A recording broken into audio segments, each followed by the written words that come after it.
15-yard penalty. So I don't know if Ingman did something. They didn't like the way he was fiddling with the football after the touchdown. So that cost them 15 yards, but they do keep the score. 7-0 Roosevelt over Seattle Prep. Villa with the kick, and he kicks it over to his left. Ball bounces at the 25-yard line. It's out of bounds. And that finally goes out of bounds. That's going to come up to about the 40-yard line. So a big exchange right there for Seattle Prep. Very, very close to where they started last time. 8:12 to go in the first quarter. If you are, I always say this, and I hope you accept my thoughts on this. If you are anywhere in the Seattle Center vicinity, come down here. Just wade through, find a parking spot, and come on in. Let me tell you something, folks. If you love football, I'm not saying if you love professional football, if you love the NFL, you're probably not interested. If you love college football, you're probably not interested. But if you love the game of football, come check this out. This is a beautiful day, and it's going to be a big-time game today. Gotta love high school football. It's very pure. Kids are playing with emotion. They're playing with, pride of school, etc. Here comes Seattle Prep, our man Brandon Smith. Full house backfield. They got 3 backs. The give is to number 2. That is Eli Black. And he dances and skips and follows his blockers up for about 7 yards, and that will be a Seattle Prep second down and about 4. Good off tackle. Good off tackle. Direct handoff. It's moving it back. I think they found something, and they're going to try to exploit that as Smith moves Black to his right again. And this time he keeps it. A nice little counter play, and the play looks promising, but I tell you what, Roosevelt, man, they're aggressive. They closed it down. And the quarterback, that's their quarterback. Yeah. Grant Olason over there playing some safety, and he came up and made a pretty nice tackle. They reacted really well. Olason's playing outside linebacker, so get your quarterback playing outside linebacker. That's pretty good, Coach. Yep, there is. You got 4 on the front. There goes number 44 to his left, and he picks up some contact there at the end. His goal came up and hit him. Yeah, that has to be a penalty. That was just your classic kind of a speed play to the left. It was. A stretch play, number 44 for Seattle Prep. Yep. That's that man again, Austin Hamishow. He ran over, turned up, got upfield, picked up the first down, and he was hit by Gold, and I think they may have got him on the helmet. Yep. Gold playing safety. Targeting. No, they waved it off. No, they did wave it off. Yeah. One of the things I always talked about, Coach, I'm sure you agree, is have your free safety fill, and Gold filled that. Yes. So that will be a first down just on the carry. They wave off the penalty, said it was, and it was just a good, hard, solid football hit. First down and 10 on Roosevelt's 43-yard line. Prep on the left hash mark. Backfield. Flip outside. That is number 5 for Seattle Prep. That is Will Floyd. And he picks up about 9 yards before he was dumped right on the ground by number 44. There was Roosevelt. There was nobody covering him. He had 9 yards of open field. It's an empty backfield. Now they got 2 backs. Achura Ocean on the tackle. Achura Ocean. That's a great name. I wonder if he's related to Billy. As this time, there goes Hamashaw, pounding his way. A la Larry Zonka. He runs to the 5. Touchdown, Seattle Prep. Austin Hamershaw on a run reminiscent of the great Larry Zonka. Knocking people down along the way. Banaszak. Mark Van Egan just pounds people into the end zone. Marshawn Lynch. A lot of the audience doesn't know who the heck I'm talking about. Some names of the past. Let me tell you something. They did not run the spread in those days. I know. Just lined up and smashed bodies in the bodies. And Austin Hamershaw, that was a real example. That play exemplifies that. Got no force, no contain on the end. On the corner. He just took it off. Yep. Ran through a couple of tacklers. Yeah. Number 10 for Seattle Prep. That's Caden Lawler. Yeah. Pounds it. He pounds it into the dumpsters, as we used to say here down at Memorial Stadium. He pounded that kick way back over. There's a fenced-in area over there, and he kicked it in there. We call that the woods back there. Look at all those trees. He kicked that ball all the way back in there. With 6:35 to go in the first quarter, it is Seattle Prep 7. It is Roosevelt 7 on your community radio station, Rainier Avenue Radio.world. You're right, Juan. It's going to be a contest. It's It seems like they're pretty much evenly matched teams. They are two real evenly matched teams. Metro League's finally figured it out. They've got this tiered system. They take some of the bottom feeder teams and some of the teams with lower turnout, and they have them a little bit on the lower end of the scale. Then in the middle scale, they've got some of the more teams who are kind of building up, and they've got the elite teams at the top. And that's really helped everybody out, and it's getting the numbers of kids out playing football again. So if you're one of the bottom feeder teams, you're not going to play O'Day or one of these schools that can really beat the dickens out of you.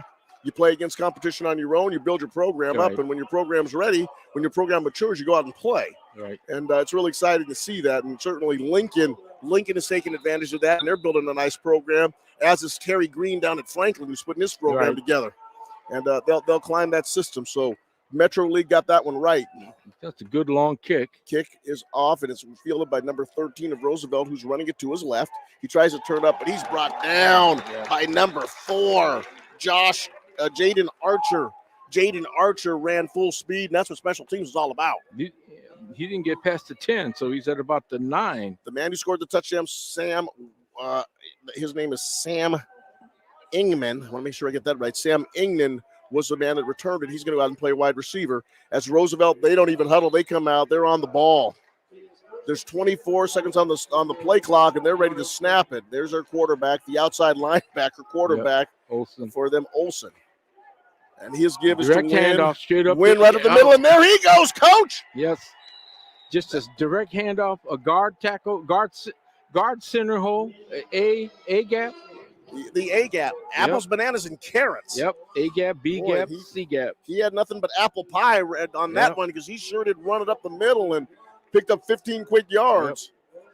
First down and 10 at the Roosevelt 33-yard line. They're blitzing. They run the play again. And they blitz. Oh, my. They send 8 guys in.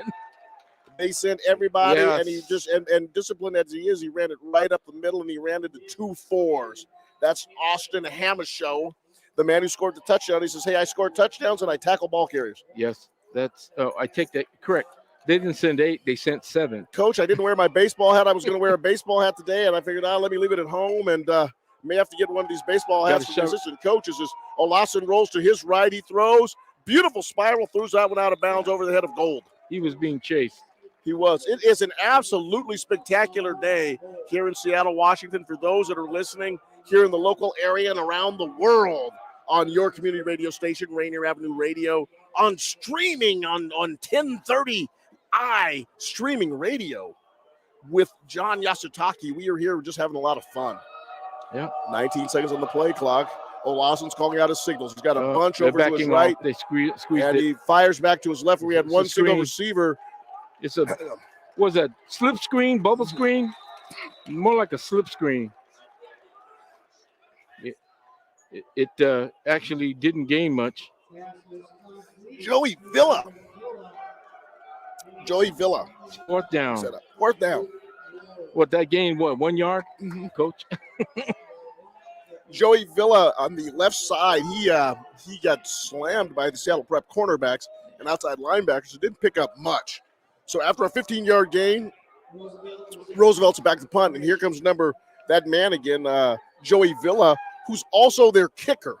And he's a big dude, 175-pounder, but he's well built. And there's a nice little return by Seattle Prep, but it's going to be brought back by a little push in the back. Number 32 for Seattle Prep. That is Miles Campbell, and he looked guilty. He looked like I did as a kid when I was trying to get stuff at 7-Eleven. Did you take that? Yeah, that was me. You got caught with your hand in the cookie jar, but you can't, if in doubt, don't throw the block. You can't, like I said. He really tried to pull his hands off, but by then he had already pushed the guy 5 yards down the field. So like, oops. Yep. And he was able to sneak that one. So they're going to go ahead and mark off 10 yards and move that ball, what it looks like, down to the Prep 34-yard line. So nice little return, but it's coming back. The clock on the East scoreboard reads 4-4-4. It is Prep 7, Roosevelt 7, 4 minutes, 44 seconds to go in the first quarter. 1st and 10, this is going to be ball on the 34 for the Seattle Prep Panthers on your community radio station, Rainier Avenue Radio They got App a world. full house backfield, 3 backs, Braden Smith brings his Panthers to the line. full house backfield. Calling the cadence. And I think he got somebody to jump. He was calling that cadence pretty hard. Matter of fact, he might have got one of his own men to jump. I think it's a legal procedure. He did. Yep. He went to a hard count, and you could tell all the Roosevelt linemen's feet moved, but they stayed in position, but it was his own man who jumped. So that'll move them back 1st and 15. Ball is on the 29. Smith claps his hands, and the give is to the running back up the middle. That's number 2. That's Eli Black. Another flag. He runs to his left. Another flag. Looks like it's going to be probably holding again or something like that. It was about 7 months ago, Roosevelt and Rainier Beach played on this field on a beautiful Saturday afternoon. And it was an absolutely clear blue sky that day. And, Coach, we have one of those again. Yep. The penalty is going to be against Roosevelt this time. They're saying, I see what they're saying, legal hitting below the knee. So they went under to get him. And, hitting below the knee. He may not have made the tackle. What you can't do is play defense and try to block somebody. You can't do it below the knee. That's true. So they're going to mark off what it looks like to be about 15 yards, and that should be a Seattle Prep first down. Oh, yeah, and more. Yeah, because and you play defense. You were taught to take the lineman out of the way, right? Mm-hmm. So you chop them. You can't do that now. Can't go block below. You can't take him down below the knee. So an illegal contact by Roosevelt and a 15-yard gain, and that moves the ball to the 47-yard line. 1st and 10 from the 37 for Seattle Prep. Their own 47. The ball is given to Black. Black runs to his left, and he's brought down by number 42. 42 is Wyatt Frazier, and he looked like Joe Frazier on that play. They closed that one down. They have a really interesting. No, they got 4 receivers now. They got 4 wide. They got 4 wide on the right side. Smith claps his hands and he gives the ball to number 6, the running back, who's a big dude. He runs to his right, turns it upfield, Pretty and close. he has a nice little run right there. Pretty close. The first down. Yeah, Ishmael Pressner. First down. Ishmael Pressner picks up the first down. He is a sophomore, 6'1", 195-pound back for Prep. And there's Pressner with the ball again. They're going to the left. Pressner sprints. He makes a couple of nice moves. Gets to the outside. He got to the sideline. Yep. Looks like he picked up about 7 yards. He's got some speed because he's beating him damn to the corner. And he's a little bit more of a thicker body. Yep, but he's got some speed. There is no force, as you notice, Awan. There's no force on the corner. There's no leverage on the corner. There's no force. They're getting around the ends. Pressner just ran about 100 yards to one side, then all the way back to run him off the field. Just got off the field before the play was started, as Smith tried to hit his big number 5 over there, Will Floyd, and Floyd had the ball, hit him in the hands. Hit in the worst place, huh? Hit him right in the in those new gloves. And I think the gloves, you might want to take those gloves off. He looks good with them on, but, man, the idea is to catch the ball. The pass was right there. So Braden Smith got to call time. Timeout. There's 21 seconds to go. 21 seconds, and Braden's not happy.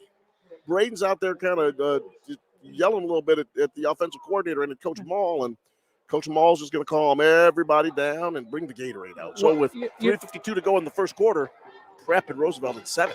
The other thing that you and I have noticed, as well as in the other games, Rick and I have noticed, is that why are the quarterbacks holding up, calling the play, getting the huddle, and breaking? They are coming to the sideline. You would think that they would have either hand signals or they carry the little sleeve with the plays and things on it, but we've been noticing that how many times have we seen delay a game because the quarterback was too late in getting the play out, getting the team the ball snap. It's one thing to try to coach all this stuff, but I tell you, it's a little easier to do it in the practices. Yep. But when you have game pressure on you, there's a lot of stuff going on. Yep. Seattle Prep trying to take the lead in this ball game. They had the ball first. They ran 3 plays after getting a big kickoff return. Empty backfield. You got 4 wideouts out. Roosevelt scored first. Prep Motion match. across. And Smith's going to take it himself. He faked a little hand off the Black, and he goes up, cuts to his left. First down. And he got past that stake, didn't he? Yes, he did. They mark it, but that should be enough for the first down. So that will be first down and 10, I think. Yeah, it is. It looks Seattle like Prep. Chains haven't moved yet. That was a nice little run by Braden Smith, though. He pressed it up into the hole, then just cut to the left. He's quick. He is really quick. He does everything for them. He does everything except sell popcorn and peanuts. They mark it out of the 33-yard line. That will be a Seattle Prep first down. They call it the 32 on the scoreboard, so it'll be 1st and 10 from the 32. Smith with the backfield. Full house backfield. That's just really interesting. The back to his right. Fakes a handoff to Black. Now he's rolling to his right. He heaves one down the field. He got and there might be a little pass interference on that one. Oh, yeah. The ball is stolen by number 10, intercepted by Mark Paget. But he was grabbing and holding. He shoved the receiver. That was number 5, Will Floyd. I think they're going to call pass interference on this one. As they say, he was grabbing him like he was his prom date. Seriously. The ball was there too, pretty good. It was a nice throw. I mean, it's Braden Smith. I tell you, like you said, he's got all the skills. Yes. And he can run it, he can throw it, and he's very deceptive with it. He's a really good football player. Yes. And like I said, he's rated in the top 10 basketball in the state of Washington. 3:35 to go in the first quarter. It is Seattle Prep 7. It is the Roosevelt Roughriders 7. And they're going to call pass interference indeed on the cornerback over there, number 10. That is Mark Paget. 15 yards. 6'1", 160-pound senior. And unfortunately, that's going to give Seattle Prep the ball if you're a Roosevelt fan at the 17-yard line.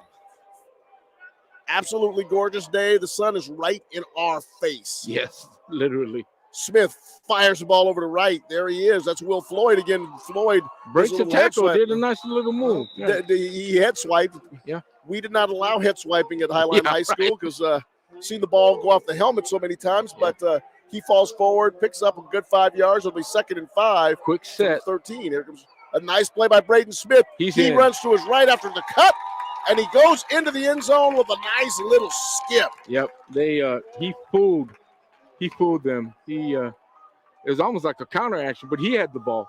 Very deceptive with the football. We said that earlier. Yep. And he made a really nice run fake with that ball, kept it himself. Yep. The entire defense went to his left. He cut back to the right, and he was into the end zone all by himself. Actually, he was so free, he kind of skipped in there. Remember? You saw that? Now he's going to go ahead and hold for the extra point. 3:05 to go in the first quarter. It is a Seattle Prep 13, Roosevelt 7. Here comes the kick from Lawler to see if he can add the extra point. The spot is down, and the kick is true. And once again, he hammers that ball over the fence. That protects the dumpsters back there. And I'll tell you what, if he kicks that ball in one of those dumpsters, he's going to break the dumpster. So thank goodness he's got a good, strong leg. He does. Yep. So 14-7, Seattle Prep over Roosevelt. And I think both of the teams combined have already run 100 plays. But they just run plays so quickly, don't they? Yeah, and I think it's throwing them off, Roosevelt off, because they're running that quick set. You know what I'm saying? Hurry up offense. Roosevelt seems to be not ready. They're not shutting down the corners. They're not shutting down anything coming around in. It's obvious. It's I don't know if it's the fact that they're running that no huddle offense, and but they're attacking that corner and they're making it around the ends. In the background, you can hear from the other side of the stadium. It's about a 50-piece Roosevelt marching band, and they look good. They've got their green uniforms on. They've got a lot of spirit over there. They're not playing stodgy classical music. They're playing some beat with some percussion over there. 3:05 to go in the first quarter. It's Seattle Prep 14, Roosevelt 7. Braden Smith with the touchdown run to give them a good 7-point lead over there at Prep. Nice kick down the field. It's picked up at the 8-yard line. This is Gold. Gold turns upfield. He meets Seattle Prep at around the 25-yard line, pushes the ball for about the 27, a 19-yard return for Gold. Pretty good. 2:56 to go in the first quarter. Unbelievable. Do we have a temperature reading on the game today? I'm trying to see what they say. Seattle Prep temperature, or Seattle temperature over here. It's got to be 60. Oh, easily. Once again, yesterday, if you were here in Seattle before 1 o'clock, it was just a torrential rainstorm. I thought that Lake Washington was filling up. Yeah. And the give is to win, and he is absolutely met in the hole, and he got drilled by number 30. That is Isaiah May. Isaiah May just mashed Win. And that was a perfect tackle, gain of 0. You see where the emotion is shifted and the momentum shifted, Coach. Olason looking to his left, looking to his right. Two receivers to his left. He rolls to his left. He's getting pressure. Getting chased by and throws that ball out over the top of the intended receiver, number 16, Joey Villa. And once again, that captain, Austin Hamishow, chasing him down. Yeah, he had nowhere to go. They're chasing him down. It's 2:22 to go in the first quarter. So we got 3 left. Trips left. Trips to his left. He's got a single receiver to his right. He's got Wynn back there in the backfield with him. Olofsson looks. He's going down the right sideline for number 13, the guy that scored the touchdown, Sam Ingman. And Prep had that one diagnosed. Cooper Stevens was on the coverage for that one. Yeah, so did a good job covering him too, actually. Prep has made some adjustments on defense, and what you don't want to do after you give him a score is go 3 and out. Yep. But that's what Roosevelt does. So here comes Joey Villa standing at his 12-yard line. He's ready to receive the snap. This will be good field position for Seattle Prep on the exchange.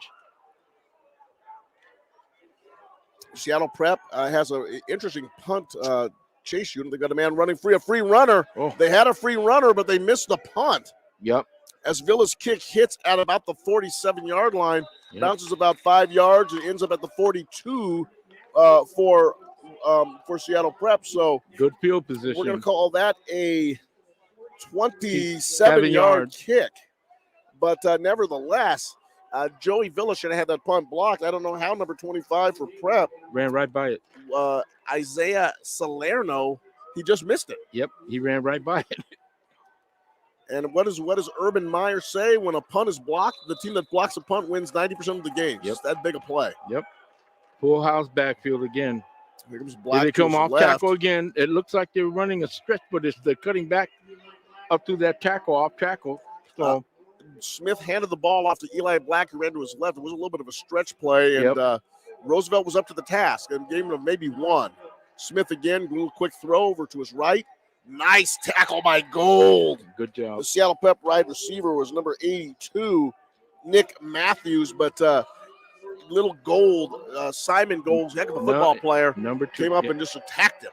Double wide out and triple ride, triple left on this one. 1 minute and 30 seconds to go in the first quarter. It is Seattle Prep 14, Roosevelt 7. Braden Smith, quarterback draw, and he picks up the first down that slides. He got exactly to the Roosevelt 47-yard line and went down. So they've coached him to go down, and he's so important to their offense, they don't want to lose him. Here's the big fella, number 6. Number 6. That one down. That was Ishmael Prester with the ball, but number 63 for Roosevelt. The big man up there just plugged that mess, said, no, you ain't going anywhere. That's David Sweeney. Sweeney with the play. So second down and 15 to go, a loss of 5. Yep. Prep making a couple of changes. Braden Smith moving some people around. 19 seconds to go on the play clock. They had plenty of time. Full house eye. 3 running backs. That's a formation that we used to use at high line. There's a fake. Braden Smith drives back. He throws the ball downfield. Was looking for number 7. That play was for Drew Velling. And it looks like Aaron Mall and the offensive coaches of Prep are pulling out all the stops today. Yeah, they're running hurry up. They're running different formations. They got that was a full house I. 3 running backs in the I formation. Now they got a trips left. 37 seconds left to go in the first quarter. Single setback. Trips left. Prep 14, Roosevelt 7. Here's Braden Smith. First call. Looks over to the sideline. That's a preliminary move. Now he calls a couple of plays and makes some adjustments. Roosevelt moving and dancing around. Smith looks back, decides to take off, starts running to his left, throws the football, and it's complete. He finds number 82, and behind a nice block, he's into the end zone. That was 2 receivers with 1 defender. They Matthews. flooded that zone. Nick Matthews comes across the field. Mason catch a nice block on the outside. Yep. He's got an avenue and just strolls into the end zone, and just like that. Yep. Seattle Prep 20, Roosevelt 7. It looked like it looked like if that was a zone, they flooded the zone with two eligibles and one was a blocker once that pass was caught. So it's that was a well-designed play because he was wide open. Braden Smith with the hold. The kicker for Seattle Prep is out there. This is Waller. Oh, bad snap, but he got it up. Caden Lawler smacks that one through. The kick is true, and just like that, they were down 7. Now they're up 14. It is Seattle Prep 21, or if you're listening to me in South America, 21, Roosevelt 7. 7. Seattle Prep 21, Roosevelt 7. On your community radio station, Rainier Avenue Radio.world. Juan Cotto and the coach, John Yasutaki here. Well, here's the pattern. Seattle Prep is running plays. They're going to crowd the playbook on in this game. They're running, like I said, no huddle. They're running hurry up. And it really does make a difference if you're not used to seeing that. And they haven't been Roosevelt hasn't been able to stop them consistently on any drive. And I tell you what, if you're a fan who's enjoying this game, my friend, you are warm. Yes. Man, you are warm today. I overdressed. I myself, I had two.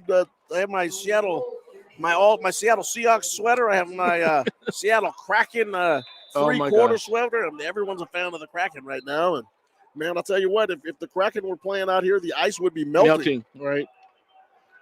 27 seconds to go in the first quarter, and Seattle Prep, boy, they went down a touchdown. You were thinking to yourself, geez, what is this going to look like? But they said, no. We're up to the task. Yep.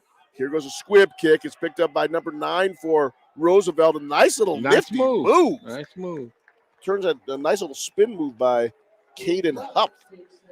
And he was able to return that ball to near the 40-yard line. Yep. 39, 40-yard line, pretty good. It's going to be the 39-yard line where Roosevelt will start this drive. And Coach Yasutaki, a little bit of pressure on the Roosevelt offense. If you don't get one here, you're going to be turning the ball over, looking at Seattle Prep in the rear view or way out in front of you. Yeah, because they have not been able to stop Seattle Prep. Period. Awesome. Back to pass, screen. Nice little bubble play. Screen. Turns there it upfield. The receiver. Yep. One of those little slip screen plays. Slip screen. I call that a slip screen, not a bubble screen. It's a slip screen. Sam Ingman, the man that scored the touchdown in the right corner of the end zone, he picks up about 8 yards on that play, and that will bring the first quarter to a close. Yeah. So Roosevelt goes up on top by Ingman's catch, but Seattle Prep storms back with 3 touchdowns, and they, at the end of the first quarter, are leading 21-7 on your community radio station, Rainier Avenue Radio.world, on an absolutely glorious day. And we have a check right here. Is that going to be Tony B? I'm throwing it over to the man himself, Daniel Bellis. Yeah, thank you there, Juan, here with Metro League playoff updates.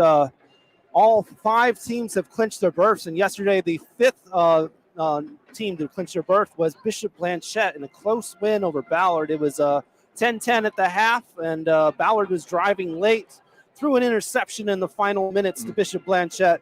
Bishop Blanchette clinches their game. Ballard is eliminated at a 2-7 record this year, especially after finishing in the top 4 in the spring season for Metro. Being eliminated as the 6th team for the Metro Mountain this year. Prep actually qualified for this game by being the 5th team in Metro Mountain this year. Roosevelt the 2nd in the Sound division. But interesting development here. Prep, if they lose this game, they would be coming from being the runner-up in the spring to possibly being eliminated for districts. The Seattle Prep Panthers, the Catholic school up on North Capitol Hill, in their classic blue jerseys today with white numerals, and I don't know what I would call it. It's a real interesting palette of blue. Royal blue. Royal blue. It's royal blue, not And, navy blue. White trousers with blue stripes, that royal blue running down the trousers. They're running a cover 2. But cover 2 no less, are getting the ball to win. Yep. What they're doing is they're showing different configurations, showing like 7, 8 guys up on the line, then they're backing out. And that was a cover 2 because the 2 safeties backed out. And so it does help your defense by confusing the offensive line blocking. Pistol formation, 2 to the left, 2 to the right. And they got 7 Olason. up. They're 7 up on the line. Give the win again. It's right up the middle, and he makes a nice 4-yard gain. Runs into Archino.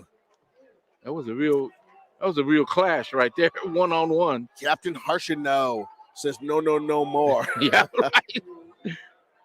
And he picks up about 4. This will be second down and about 6. Ball is on the 41-yard line of Seattle Prep. Roosevelt driving. They need to score to get back in the game. Prep has put up 3 straight touchdowns to go up 21-7.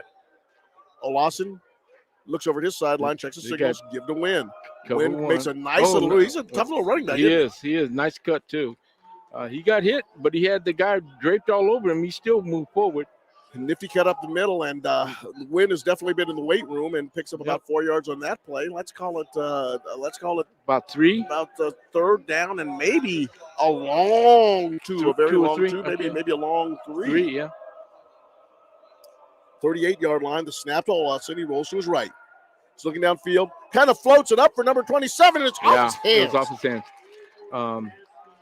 That is Dante Washington, who had about a step and a half on the Seattle Prep defender, and the ball just went off his hands. Yep. You should always throw up 2 hands, by the way, Coach. Yes, I know. If you tipped it with 1, you may have been able to tip it with 2. Right. And then sometimes you can pull it in. Yep. Look at it once, look at it twice.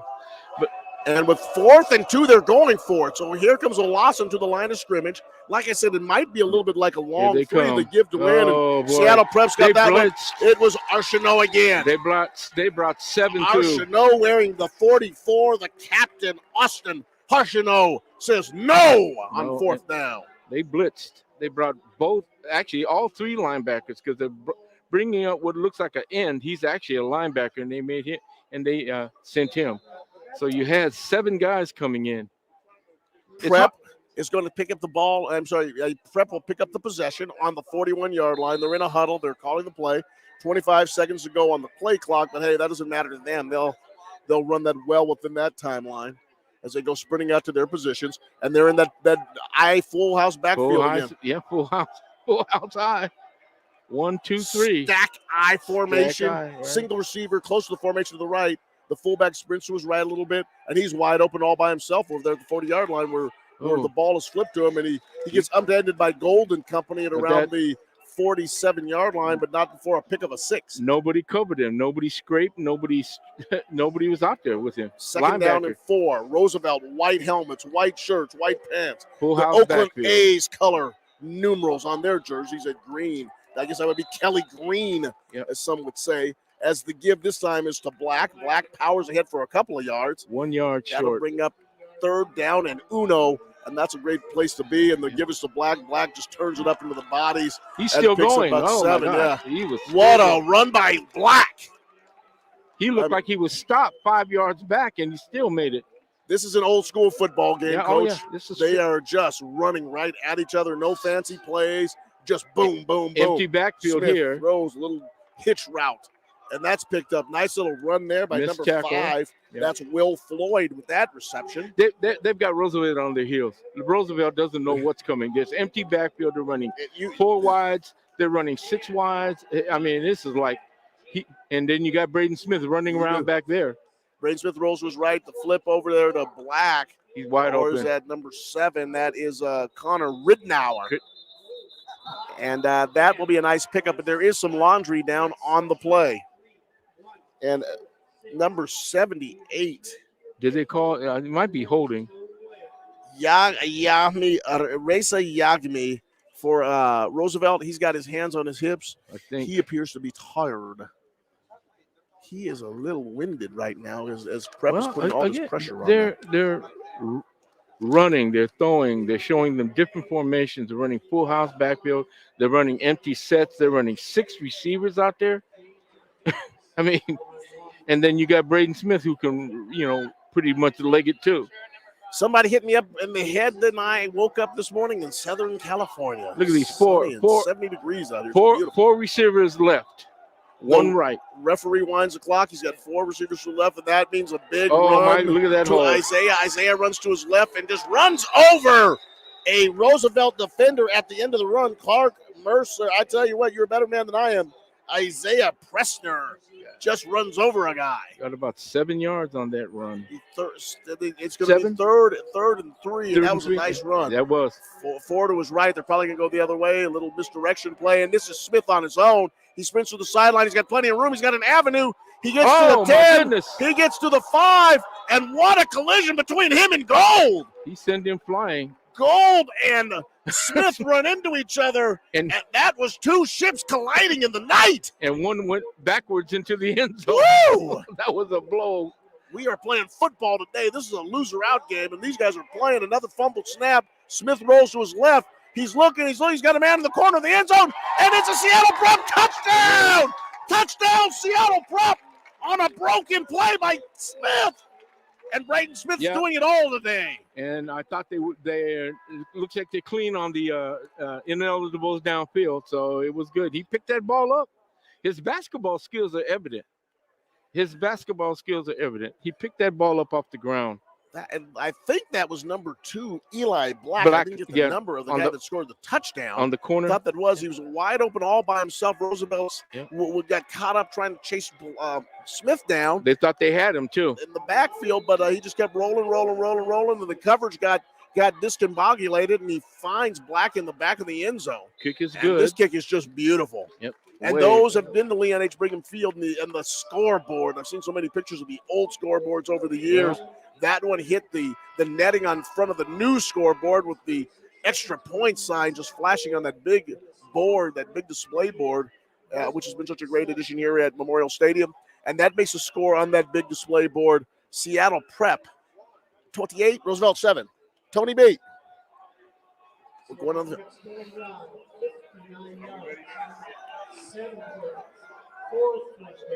So we're going to have a report from the Seattle Prep Junior Cheerleaders. Hello, Rainier Avenue listeners. This is Vanessa. I'm here with Olive and Kate. Olive and Kate are the cheerleaders on the Seattle Prep side of the field. How are you guys doing today?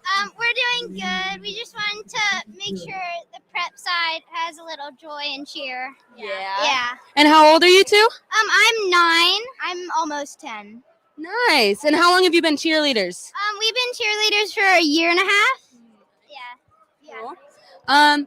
What is your favorite part about being a cheerleader? My favorite? Yeah, the costumes, and I love to practice for performing or making. I used to do gymnastics. She still does gymnastics, and tumbling. Yeah.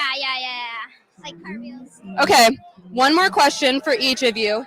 If you could make a cheer to one song, what would it be? Probably.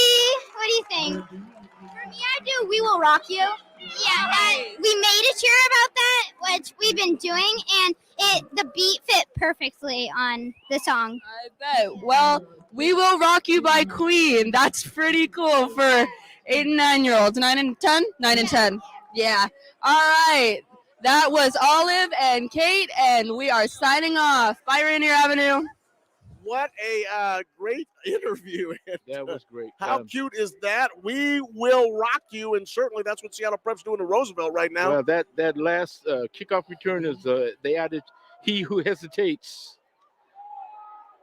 Garrett Dowden returned the ball to the 16-yard line, and it was just thumped by the Seattle Prep special teams squad.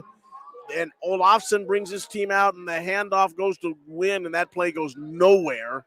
So Seattle Prep definitely made some adjustments after that first drive. There's a loss on that play, Coach. Loss of 1 to make it 2nd down and 11. And Olafson, he's looking for answers. They're in that 2-point stance defense again, the lineman. Olson's calling the plays. The give is to the wide receiver. It looks like they're going to run a reverse. But the quarterback becomes number 16, and the ball was just slightly underthrown. That was Avila, the kicker.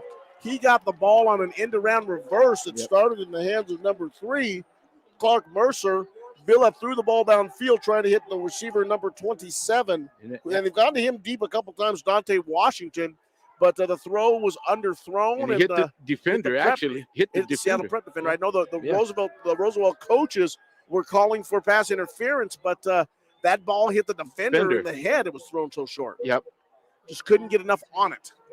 And now had the defender turned around, he would have had interception, but 7 minutes and 40 seconds to go. Seattle Prep 28, Roosevelt 7. They're in that. Olsen rolls to his right, flips back to Wynn on the left. He's got a little bit of room. But it goes nowhere. Shut down. They got them. They're watching everything that they're doing, their tendencies, and it's pretty evident.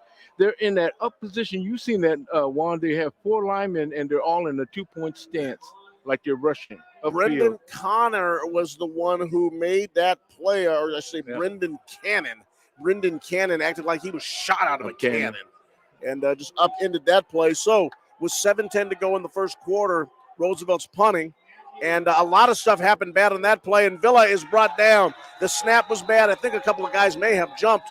We'll see how this gets called. And I hope for Roosevelt's sake, Seattle Prep jumps because they did. Seattle Prep's going to fall on the 6-yard line. 6-yard line, right. Referees at the 10-yard line conversing on what happened. It may be offsetting penalties. It may be offsetting on a substitution issue for illegal defense. Substitution on Prep. Yep. And then there may have been movement or shifting, illegal shift. No, they're calling it illegal shift. Substitution. Illegal substitution. Yeah. So they had 12 men on the field. I thought so, yeah. So now Prep has 11 men on the field, and we'll see if this will help. And obviously, if you have 12 men on, not only is that cheating, but in Prep's case, it gave them an advantage. So Olsen's calling out the signals, and it looks like they're going to go for it. 4th and this is the new math in football, Coach. Yeah. 4th down and 5, and he's going for it, which is on his 22-yard line. So now they're shifting the formation. Very good. So Villa goes ahead and drops back. Wynn and everybody comes off the field. 8 seconds to go on the clock. And let's see what they do here. 4, 3, 2, and then the Roosevelt coach calls timeout. So he's calling his punt team back. They were lined up as a punt team. Some would call it the offensive team. However, with on a beautiful day in Seattle, Washington, clock was running down to about 2 seconds to go. 7 minutes to go in the second quarter. It is Seattle Prep 28, Roosevelt 7, 4th down and 4 to go on the 22-yard line. Well, with all this shifting, I think they were hoping also that Seattle Prep would jump offside, or encroach, which is an automatic 5-yard penalty. But, we will never know because they called timeout. You are listening to Juan Cotto. You are listening to the coach, John Yusitaki, on your community radio station, our community radio station, Rainier Avenue Radio.world. Daniel Bellis, Tony B, a production staff. You're going to be hearing interviews today. This is the spirit of high school football in Seattle. On a gorgeous day, it's like we woke up in Southern California, just pushed itself up. Coach, it is warm, and Coach, I'm hot. We must be in Southern Cal. There's a USC sweatshirt right over there.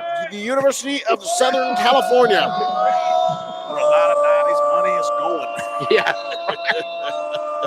University of spoiled children. I know Taylor Green probably listened a little bit today, and she certainly isn't spoiled, but I hope she's having a good time down there rooting for them Trojans. Fight on, Taylor Kareen. Yep. As Villa's kick hits on the left side of the field, right at the 50-yard line, and rolled out of bounds right on the paint. Right at they will start this drive at the 50-yard line. What Seattle Prep is doing is she's at the game today, so she's at the game. USC. She's probably listening to us today on the app. Taylor Kareen. Tony, I don't think she's listening to us. No. But, thank you. What Prep has been doing is they've been putting 8 on the front, then they're dropping off and they're backing up and they're dropping like 2 high safeties and stuff like that. So you don't know who you're blocking on any given situation. So that does help confuse the offensive line blocking. See, They got 6-7 up there right now. 6:52 in the second quarter. Seattle Prep 28, the Roosevelt Roughriders 7. And Juan they got Cotto and the 8. John Yasutaki underneath the shadow of Space Needle. Literally the shadows of the Space Needle today. They're blitzing. Smith back to pass, and he gets out of it. He gets out of it. He throws kind of a wobbly pass to that line of scrimmage. It did. It did get past the line of scrimmage, and Roosevelt's coach is just going nuts down there. Yeah, but it almost looked like it was going to be a face mask. But I know they grabbed him by the helmet. It looked like he grabbed him by the helmet. But Roosevelt was blitzing. They brought 7 guys.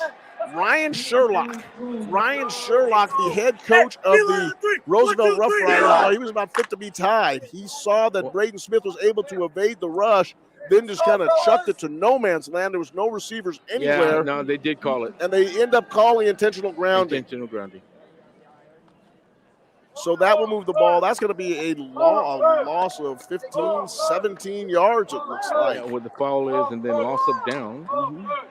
So that'll be 2nd and 26, if I'm not mistaken. On a tough, he made a nice play to get out of it as he was just trying to find himself. He was looking for a receiver to throw to. He threw it as hard as he could, given that he was off balance and had 2 men kind of rushing him. And the ball just harmlessly fluttered to the ground. 6:44 to go in the second quarter. Seattle Prep 28, Roosevelt 7 on your community radio station, Rainier Avenue Radio.world. Juan Cotto and the coach John Yasutaki touching bases with you. Yeah, one setback. They're running a spread. They're giving them wide open on the field. Smith threw the ball, and we used to call that the soap dish pass. Yeah, right. Dave Craig a couple of times did that as a Seattle Seahawk. He throws the ball, and as you're about to let it go, your hand goes forward, the ball just stays there. And if you throw off the ball, you're trying to get the grip on it, and he lost the grip. And that ball ends up being a fumble, and he recovers it at the 21-yard line. They are a long ways here on third. Now, this is 3rd and a million. About 35. 3rd and 39. That was close. Whistle blows. Seattle Prep's going to call timeout on this. Maybe they want to give Braden Smith a rest. 6:36 to go in the first quarter. Seattle Prep 28, Roosevelt 7. Well, he does quick kick, too. So watch out for that. He will kick the ball out of here. And Aaron Mall.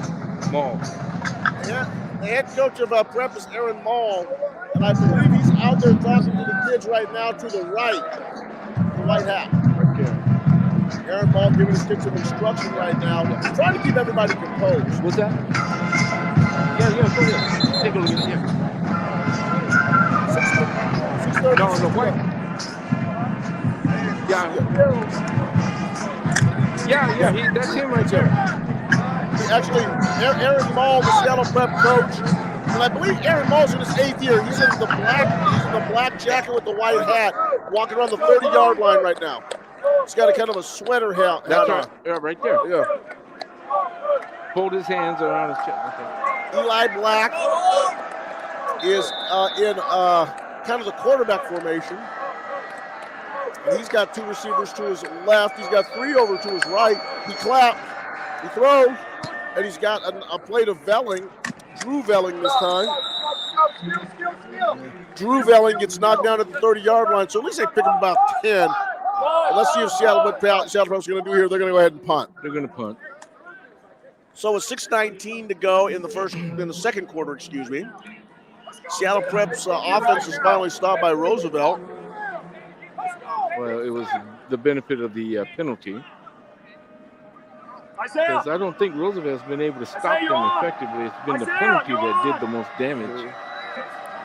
So regular punt formation. We'll see if Seattle Prep actually does this. Jack Velling in punt formation. And here comes his boot, and it comes off his foot real nice. Hits at the 40-yard line, bounces up. Starts bouncing inside the 40, inside the 35, rolling towards the 30. And not a bad flip of the field. Right. Flip the field, Seattle Prep does. And that with 5:37, Roosevelt gets the ball on Seattle on their own 31-yard line. And, Coach, it would be nice for them to score going into the half. Yep, they would need to get that momentum going for the second half. But That was not a bad punt. It was about a 30-yard plus punt with the roll. Rainier Avenue Radio.world. Juan Cotto, coach. John Yasutaki. A sunny day. Motion across. Beautiful sunny day. Bad handoff. Bad snap. Oh, boy. But a nice little play for Roosevelt. Yep. The give goes to the Win. Win takes it after a little bit of mismatch in the backfield. Yep. But he hits the ball. He hits a hole on the right side. We would call that the B gap. Yep. The bananas gap. Yep. And he picks him about 4 yards. Second down and 6. 5:16 to go on the clock. Second quarter. Seattle Prep 28, Roosevelt 7s. They're blitzing. Olsen. They're bringing to his left. Got a lot of bodies in front of him. He finds Gold. Gold at about the 46-yard line. Turns it upfield. Gets dropped at about the 50. And Seattle Prep's defender over there was being real aggressive and putting him down. And actually knocked him forward 6 yards for the first down. That was Brendan Cannon. You got to fire the cannon from the other side. You want to knock your man backwards, not forward. He went out of bounds at midfield, so the clock stops with 5:03 to go. And Roosevelt's got a little bit of thing going here. I'll tell you what, if you're looking down from the space of us, or if you're looking up from us on this Southwest Airlines flight that's going back to this behind the space shuttle, you got a beautiful view of the ball game today, ladies and gentlemen. Oh, as a screenplay, boy, I tell you, that play goes nowhere. Trying to get the ball to number 27. That is Deontay Washington, and the entire Seattle Prep line was not fooled by whatever they were doing. That was more a middle screen, not a slip screen. That was a middle screen. Flag down in the defensive backfield, and the officials confirmed what that was. It might be unnecessary roughness. And I'll tell you what, if my man Deontay Washington, well, Deontay Washington, he wishes there was a penalty on that. Right, because he got mugged. Probably telling Coach right now. He's probably telling Coach, "Hey, don't do that again." Coach Sherlock, that play don't work. Right, don't do it again. He's going to say, "Coach, you don't have to be Sherlock Holmes to figure that out." Right, no good one. That play does not work. He got mugged. Olsen brings the men up on the line of scrimmage. He's got two receivers to his right, to his left. He's got Wynn right behind him in the backfield. He's got 5 offensive men blocking for him. Let's see what happens here. They're dropping way off. Goes to his right. He may not have looking any for Gold. He throws for Gold down the right side. No, no, there's no way. Nobody there. Overthrew Gold. They dropped 7 deep. Seattle Prep. They dropped 7. There was no. I said it before the play was going. There is nobody going to be open on this one, and there wasn't. Cooper Stevens was the closest Seattle Prep defender. Yep. But Olsen clearly threw that ball away. That brings up 3rd and 10 from the 50. They're calling that the 49. I'm going to call it the 50. Yeah, it's right there. They're right on the center line. Exactly. Two yellow lines kind of sandwich the white line. Okay, they're shifting. Now they're showing 5. They're showing, okay. The give is the win, brother. Let me tell you something. I don't know shut that. Wynn's probably saying, hey. Wynn's like, nah, man, do you like me, Coach? Yep. Because he's telling Olsen right now, he's going to don't run that play again. Nope. Don't check into that. Whatever you checked into, that's not working. And with the clock running at 3:57, 3:56 to go in the second quarter, here comes Villa back in the punt, and Prep making its wholesale changes, getting guys on and off the field to get after this. And here they come. 3 men come after the punt. Villa does get it off, and the fair catch is made down there at the 16-yard line. That was number 22, Jake Bangs, with the fair catch. And a little extracurricular activities were going on. It'll be interesting to see what happens here. Well, there's a flag, so it's going to be either unnecessary roughness or unsportsmanlike conduct. Either way, it's going to be a 15-yarder. Jake Dines made the fair catch. And while the ball was being caught, there was a little bit of skirmish going on. A Roosevelt blocker, or Roosevelt punt man was down there chasing it. And the personal foul is going to go against Prep. I thought it would. Yeah, personal foul. So I can't remember the name of the referee, and a very, very personal referee in the Detroit Lions game one time said he was giving him the business. Yeah, right. I think that's the penalty right there. He was giving him the business. So 3:40 to go here in the second quarter on a I don't even want to call this a Chamber of Commerce day. This is a severe clear. If you're a pilot for United Airlines, you're saying, hey, at SeaTac Airport, it's a severe clear. I can see all the way up to Vancouver, BC. Yep. This is a very beautiful day. Braden Smith has his men down there on the 8-yard line. Yeah. Takes 3 steps back. He throws, and he hits number 7 right in the shoulder. That's Drew Velling. I don't think he was expecting it because it was shocked. He was shocked. He wasn't expecting it. Let me tell you something. Yeah. Drew Velling may have been grabbed. Yeah, well, that could be true too. But the pass was right there. He was wide open. So that'll bring up second down and 10. And that's going to be ball still on the 8-yard line. 3:34 to go in the second quarter. Empty backfield. Oh, man. 5 wide outs out. Braden Smith, 5 wides. Fakes and rolls to his right. Being chased vigorously by the Roosevelt defense, and they push him out of bounds. But he is so quick. They really don't get a good hit on him, you know. He's so quick. And he's very, very confident with his quickness. He just walks off like, Mark Padgett pushed him out of bounds, and he kind of ran out of bounds. He kind of slapped him 5, actually. But they never, you never get a solid hit on the guy because he's so quick, you know. Smith calling out signals. 2 to his left, 2 to his right. He's got his running back Black back there with him, his little partner in crime. Well, you're going to get he's probably going to block. There's going to be a rollout, maybe a pass. Yeah. Drop 3 steps. Big seam opens from in front of the middle, and he goes for it. And he is taken down at the 15-yard line. Pretty close. He's going to be about a yard or 2 short. 3:17, 3:16, 3:15 to go in the second quarter. This will bring up third down at 7. 2 to his left, 2 to his right. No, it's fourth. It's fourth. They're going for it on 4th down. Yep. And now Braden's going to go ahead and just move back. He kicks a towel out of his way. That's a bad place for that towel to be.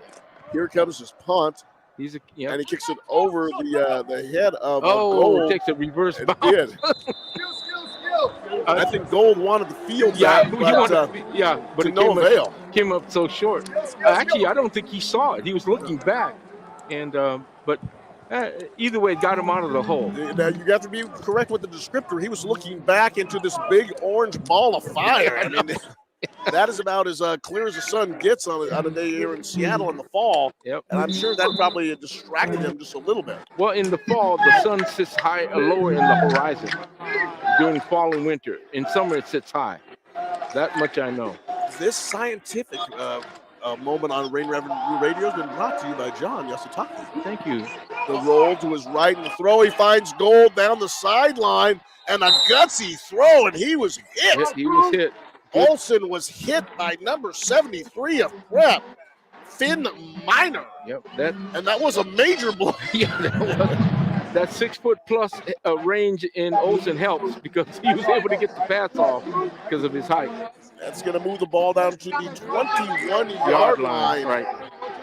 With first and 10 from the 21, there is Olsen on the with his man. Motion across. Gold goes across ahead. This is Gold, and now flip back to Ingman. Ingman rolls to his left, and he's brought down rudely by number 26, Cooper Stevens. Everybody stayed at home, Juan. Everyone stayed at home.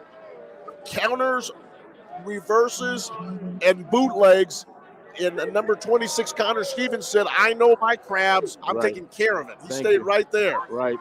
Don't go with the flow. Stay at home.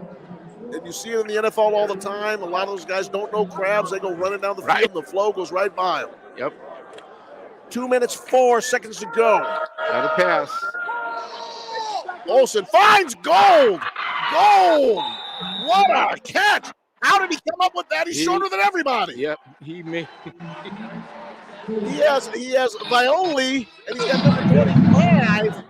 Ian Salerno who tower over him, and somehow Gold comes up with that football. You got to fit that pass right in there. You got to give the quarterback credit on that one too. First down and 10, ball's on the 8-yard line. Roosevelt looking for a score they need to get them in the ball game. Gold in motion to his right. The gives to win. Nice little counter play. Ooh, baby, he's real. They shut that one down. Number 78, the big offensive lineman for Roosevelt. he kind of grabbed the face mask and kind of got away with it. He was pulling, and he went by the man he was supposed to block and grabbed his face mask, and that's not good. Swiped at his face. Yep. They don't call it. I guess you get it. Yep. Second down and about 7. Ball on the 7. The flip over to Gold on a long screen, and he's ridden out of bounds. Looks like around the 4-yard line. Let's just see where they mark this one. 4 or 5, pretty close. But that's going to be on the 5-yard line. It will be third down and a long 4 or a short 5 goal for the Roosevelt Roughriders. They cannot get a first down. They have to score. 1:23 to go in the second quarter. Rainier Avenue Radio.world. Third and goal at the 4. Your community radio station. Our community radio station. Blitzing count. They're blitzing. And up. The quarterback, Olsen, goes right up the middle. Unsuspected, and he's in the end zone. Touchdown, Roosevelt Roughriders. Olsen on the quarterback draw. A la John Elway back in the day. Boy, we thought he was passing and just sprinted right up the middle when the seam cleared. Yep. And he's in the end zone, dragging a couple of defenders with him. They got a good push up in the front.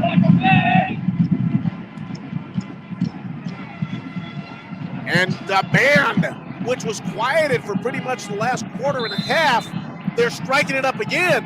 They're striking it up again because they believe on the touchdown run by Olsen. Here comes Villa in for the kick. Olsen's holding. 1:15 to go. The score they needed. Making the score 28-13. Making the score 28-14.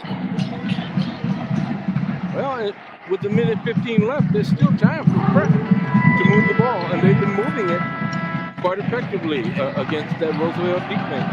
And Braden Smith has been very effective as usual. And it just takes one play. We'll see what they can do. We saw him run a kickoff return back 87 yards. And the quarterback, he was a deep. We've seen him do just about everything. I mean, this guy here is just he's a heck of a football player. There's any doubt about that. Yep, no question. 1:15 to go in the second quarter. Picking up balls, bouncing on the ground, picking them up, throwing them downfield, or picking up and running with them. We'll see. The Roosevelt band, they play in the key of the University of Washington band. And you can definitely tell there's a little bit of Husky influence in some of the songs that they play. And I tell you what, when they score a touchdown, it just gets loud over there. Yep. That's about 50-piece percussion. They have the Yell Squad, the horns up on the cheerleaders, top. and horns up top. Brass. Yep, brass. Is Brass, all on but they're playing in the same key of the Husky band. And there's something to the Husky band when they play, you just know it's them. Yep. Here comes the kick from Villa. Good high kick. And it's fielded by that man you called at number 3, Braden Smith. He runs to his right now at the 20-yard line. And let me tell you something, folks. He had a little bit of an opening, and I thought he was going to break it for a second there, but a nice open field tackle by number 9, and that is Caden Huff. And he saved a long gainer. You hold your breath. He's like that young man, Namir Robinson, over at Rainier Beach. Namir Robinson, the son of the great Nate Robinson. And yes. If you give him the ball, you never know what's going to happen. I mean, that's what's so amazing about these young men. And not just those two, but they're real quality kids out there in the Metro League. They were trying to stop the clock. Somebody didn't catch that up in the operator's booth high above Memorial Stadium. I tell you, Coach, they're having a good time up there. They're probably having a little party up there. It's beautiful. So the referees had to yell, they're going to try to get this clock reset to about 54 seconds. Yeah, pretty close to a minute left. If you have not been to Memorial Stadium in a while, number 1, shame on you. And number 2, they have reinstalled a new scoreboard. They're going to actually put it to 1:05 seconds, Coach. I thought so. Someone just got excited pushing the button up there. I'm sure they're probably having a good time on this beautiful sunny day. And they didn't hit the stop button. Yep, and then going. This is Juan Cotto and Coach John Yoshitaki on your community radio station, our community radio station, Rainier Avenue Radio.world. We love all of our listeners, and hopefully you're enjoying the stories of our children. Braden Smith hands the ball off to number 44, the captain, Arsenault. Yep, Austin number 44. Arsenault, Nice 44. run. Picks up 9 yards, and he's an effective runner. He's an effective linebacker. This guy does a lot of stuff. They're in a hurry up. They're in that give to Arsenault, but Braden Smith keeps it. If he can get past the cornerback, and he does, he picks up about 6 yards and then just steps out of bounds. 48 seconds to go in the second quarter. Seattle Prep 28, Roosevelt 14. They have plenty of time left. They do. If they can score this puts a little hurt on Roosevelt. Braden Smith gets his little tight formation up there. House backfield again. Hands off to Arsenault. Arsenault shakes off a tackler. He's starting to rumble.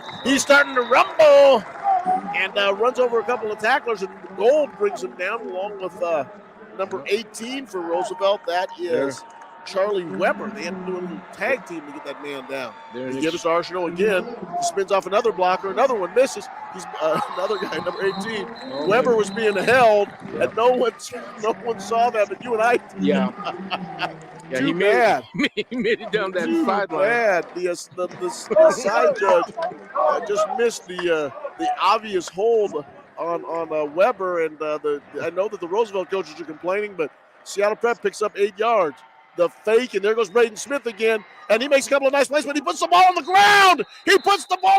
And it is recovered by Roosevelt, and Braden Smith is looking to the sky saying, "Oh, I dropped it." Yep.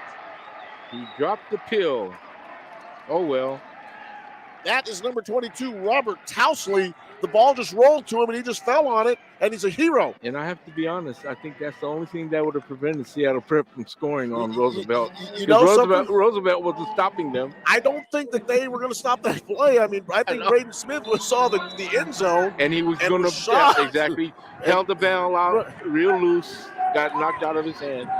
5 points of contact, and he was missing 4 of them. And now Olsen tries to throw the ball. He throws the ball, and they call that a fumble. I thought he tried to throw it. I thought he was down. What they call that, incomplete pass? Oh, and Olsen's getting a little lecture from his coach. Sherlock is kind of yelling at him and telling him, hey, I think you had a man on the swing route. But I'm surprised that the referee, he fired the ball into the ground, but he didn't call it. So that's going to bring up 2nd down and 10, and what could have been a disaster for Roosevelt. They skirt it. If it's an incomplete pass, but I thought they had him down on the ground, or they had him stop, which would have been 5 yards or 8 yards back as a sack. But because if he throws the ball and he doesn't clear the line of scrimmage, that is intentional grounding. Well, all we know right now is it's going to be 2nd down and 10 on the 36. I'm not sure exactly what the conversation was, but they had it. They put a lot of pressure on him on that one. I tell you, folks, if you haven't been to a high school football game, you need to maybe come on by. It is absolutely gorgeous here. The weather is more than spectacular. It's a clear day here in Seattle. As the north elevator comes down the Space Eagle, people, shame on you for taking a freebie. Come on into the stadium, have some fun. 19 seconds to go in the second quarter. Seattle Prep 28, Roosevelt 14 on your community radio station, our community radio station, Rainier Avenue Radio.world. Support high school sports. Oh, they're in that stand-up. Oh, there we got one guy down in the 4-point. 2 to his right, 1 to his left. Wynn back there with him. He rolls to his right. He's looking for that man, Gold. And Gold, I tell you, Gold catches everything in his hands. That is an 11-yard pickup, and that's going to be a 1st down for Roosevelt. Gold catch every single one of those passes right in his trappers. And he's not a tall guy. Not a tall guy. Good little football player. Yeah, he gets all of the length he can with his hands and his arms. 3 to his left, 1 to his right. Olsen calling the signals. They're rushing 10. They're running. Oh, my goodness. Picks it up, and there's a flip out there to a guy they've been trying to get the ball to all day, Dante Washington. And he gets upended over there by number 26. That may be the last play. I don't know. They call timeout? Brandon Cannon knocked him to the ground. 6 seconds left, Coach. 6 seconds left to go in the first quarter. Seattle Prep 28, Roosevelt 14. And what is your play call? 6 seconds to go in the quarter, Coach. Go deep. Go deep. Go vertical. Everybody go vertical. See if you can get the pass interference. Run into one of the defenders. Thank you. But even that, pass interference at this level is only 15 yards on the line of scrimmage. At halftime, we're going to go to Daniel Bellis. He's going to give us an update on what's going on in the Metro League playoffs, and we're excited to hear some of the games that are going on. The Metro League getting ready for the playoffs to the round of 32 as we're going to be going to the state championships this game. We are not going to the Tacoma Dome anymore, Coach. Well, we're going to Spark Stadium. Spark Stadium in Puyallup.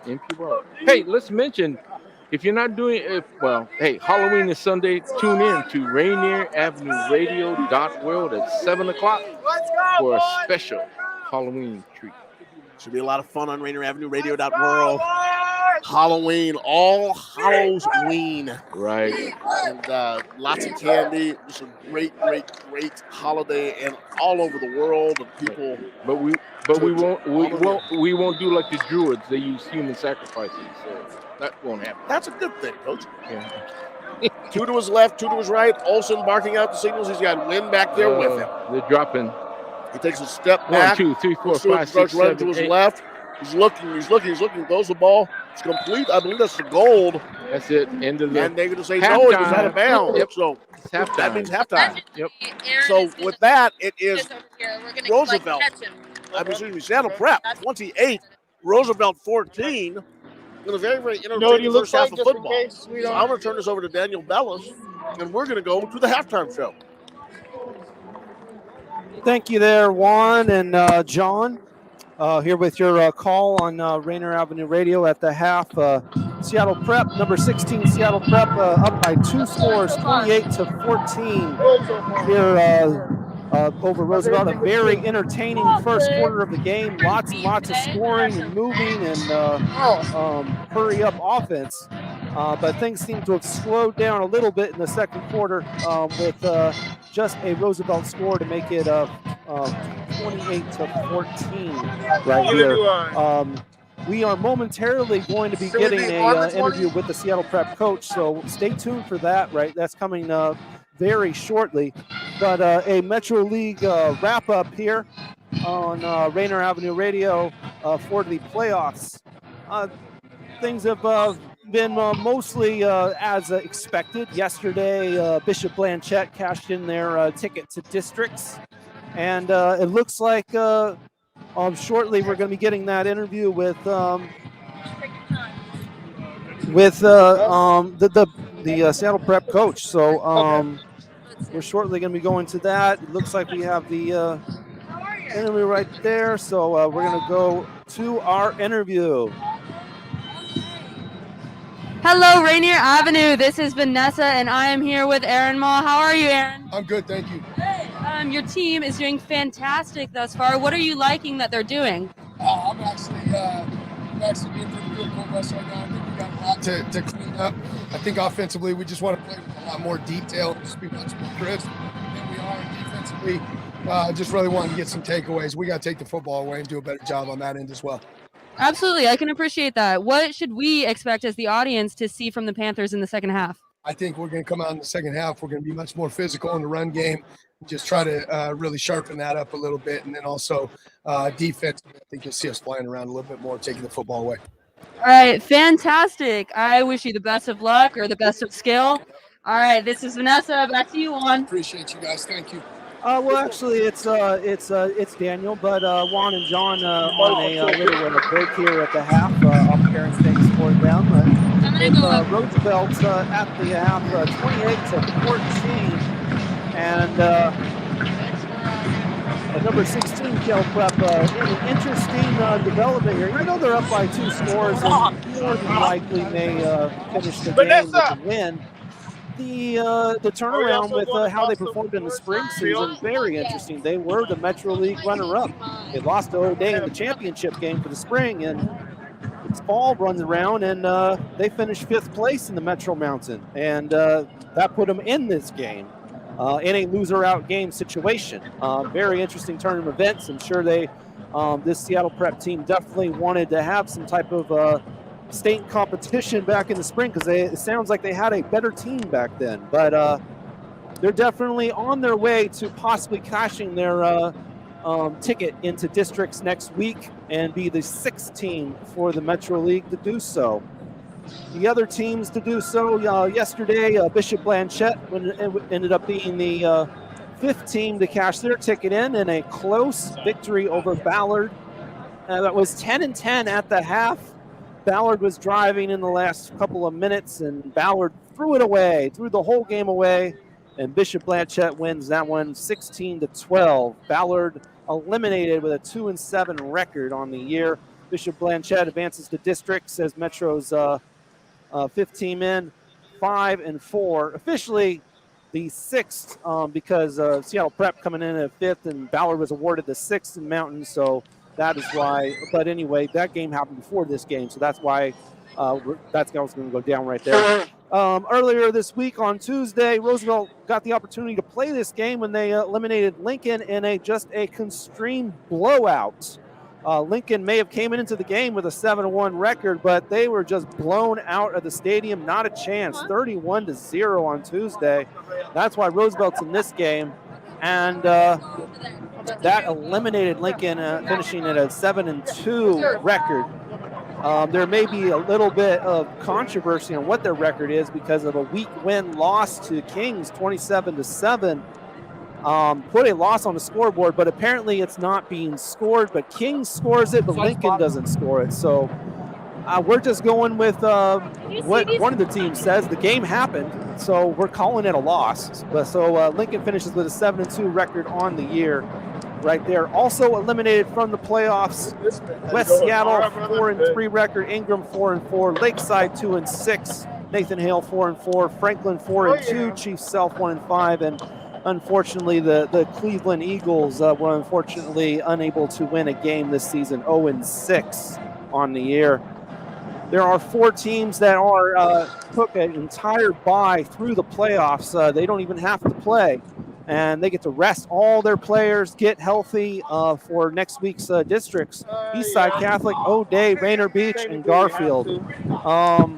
All of them ready for districts, just taking off the Metro League playoffs. They do not have to play. They get a bye through, and they'll play next week in the round of 32 for districts.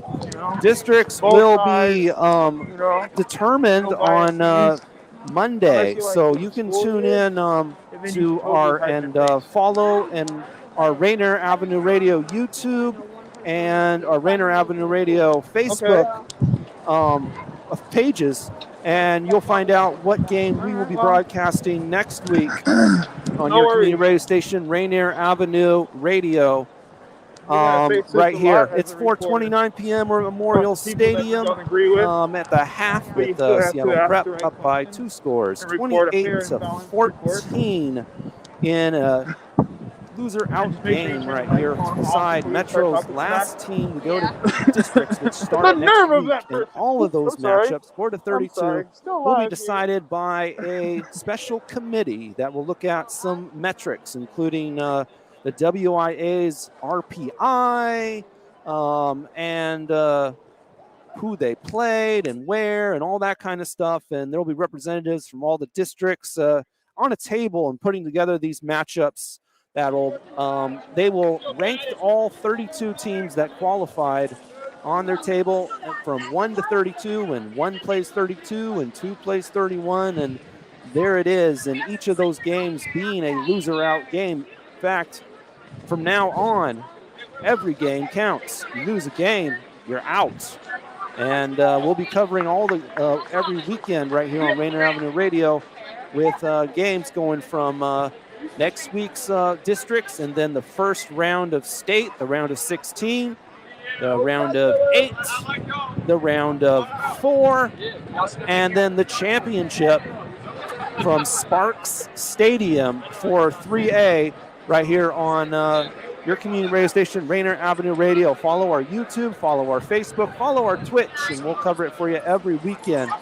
And we'll let you know when we're broadcasting the district game next week on Monday, when that will be determined, and the game will more than likely be Friday or Saturday. Rainier Avenue Radio, your community radio station.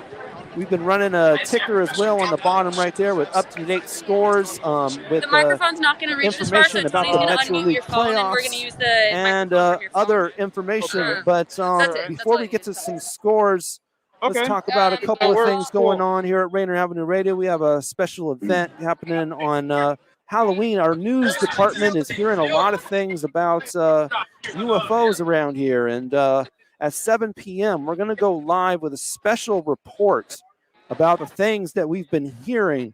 And we'll have some reporters on the scene to finally get down to the nitty-gritty of what in the world is going on, or what in the universe is going on.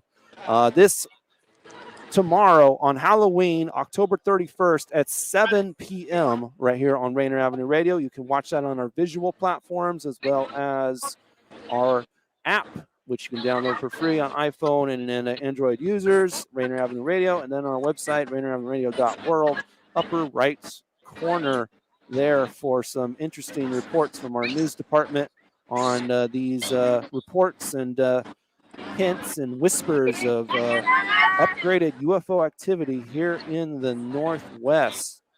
On the 9th of November, we have another special event going down, a how-to guide for men supporting women in the workplace. You can tune in on November 9th at 7 p.m. This is a sort of a panel, if you will, put together by Mac McGregor of our show, You Can Make a Difference, which broadcasts on Fridays at noon. And he put together basically a panel where you have some women who have been in the business world, and they're going to tell you everything that will help them succeed from the men around them. So you can tune in on November 9th at 7 to 9 p.m. right here on Rainier Avenue Radio, your community radio station. You'll have panelists, Vashta Sharma, who actually just started a show on Rainier Avenue Radio called When You Meet a Leader, and as well as Cindy Bright, host of Heartbeat on Rainier Avenue Radio, Wednesdays at 7. And also S.J. Braun of Super Purposes. And, of course, Mac McGregor himself hosting that event right here on your community radio station. All right, we're still at the half here. Daniel Bellis hosting your halftime reports. Prep up by 2 scores, 28-14. Also in action right now, number 10, Ferndale. That game has just wrapped up. They lose their contest, going back and forth in that one, losing to Monroe, unranked team, finishing their season with a loss here in the Westco, finishing with a 7-2 record on the year. Number 10, Ferndale, goes down to Monroe. Earlier on today, number 8, Kenwick, with action with Richland. Rich lost 27-7. Number 8, Kenwick wins that game, moving into districts, their final game, 8-1 on the season. Yesterday, Bellevue with a dominating win. And it looks like we may be going over to an interview on Rainier Avenue Radio here. I'm not sure where they're at. Let's go to them. What has it been like coming back after quarantine? How have you guys recuperated and brought that together? We're doing online practices a couple of times a week. It's a lot different now. More conditioning, but Yeah. it's amazing. Okay. And I'm wondering, so when obviously you're cheerleaders, you're not going to be peppy all the time, you're not going to be energetic all the time, and I don't blame you. What do you do when the team is kind of feeling down and out and you need to bring them up? Like, do you have a little ritual or? I think a lot of the time, a couple of times we've done like sitting and talking about it, being like, so what can we do to help get everybody a little more wound up and get that energy back in there? And our coach does an amazing job of getting tired and being like, we can still do this, like we got it, and we love it. It's just, and looking at teammates, like I know when I'm getting down, I can look over at Abby and I'll smile. Oh my goodness. All right. So what should we expect from you guys for the rest of the season? What are your plans? Hopefully win this game, go to state, win that. Nice. All right. Well, that was it. I'm Vanessa at Rainier Avenue. Back to you, Juan. All right, there it is right there. A little interview with the Roosevelt cheerleaders. We apologize if the volume was not up to your standards right there. But just a lot of fervor from the Roosevelt fanfare in this loser out game here at the half with Seattle Prep up by 28-14 right here on your community radio station, Rainier Avenue Radio. Also in a wrap-up of the top 20, including number 1 Bellevue is just rolling here right into districts with just a spanking of their Kingco opponent Juanita, 56-0. Bellevue is the only team in 3A with a 9-0 record. Also undefeated, number 3 Yelm similarly just destroyed Central Kitsap 43-6. They finished 8-0 in their regular season. And the third team in 3A to finish undefeated, Auburn Riverside, was actually off this week. A good way to protect your record. They come in at number 15 with a schedule difficulty not as hard as Bellevue and Yelm's opponents have been. And that's one reason why they're not ranked in the top 5 like the other two. Eastside Catholic's going into districts at a number 2 record, but of course they're on a bye. They don't have to play in the Metro League playoffs. They get to rest all their players and get ready for everything. Same with O'Day at number 4, number 6 Rainier Beach, and number 12 Garfield. All 4 of them are going to be rested and ready. And the interesting development is the Metro League is the only league that gives their teams buys. So compared to everybody else who actually played this week, the top 4 teams in Metro got to rest their players and get ready for these playoffs, and that's the decision of the Metro League. I'm sure all of these leagues have that decision whether they want to give buys or all that kind of stuff right there on in that decision right there. But these districts that are going to be going down next week will be decided, all those matchups, on Monday. And Metro will be sending, of course, the 4 teams that have buys: Eastside Catholic, O'Day, Rainier Beach, Garfield, as well as Bishop Blanchette, who earned their ticket yesterday in a defeat of Ballard, 16-12, eliminating Ballard from moving on. But the winner of this game will be the 6th team to move on to districts. And, of course, all of those matchups for the top 32 teams, 16 games going down next weekend. All of those games be determined on Monday by a special panel of representatives from each district giving their opinions and ranking all the 32 qualified teams, with 1 playing 32, 2 playing 31, all that kind of stuff, and putting that all together with a matchups that are all loser outs throughout the rest of the playoffs.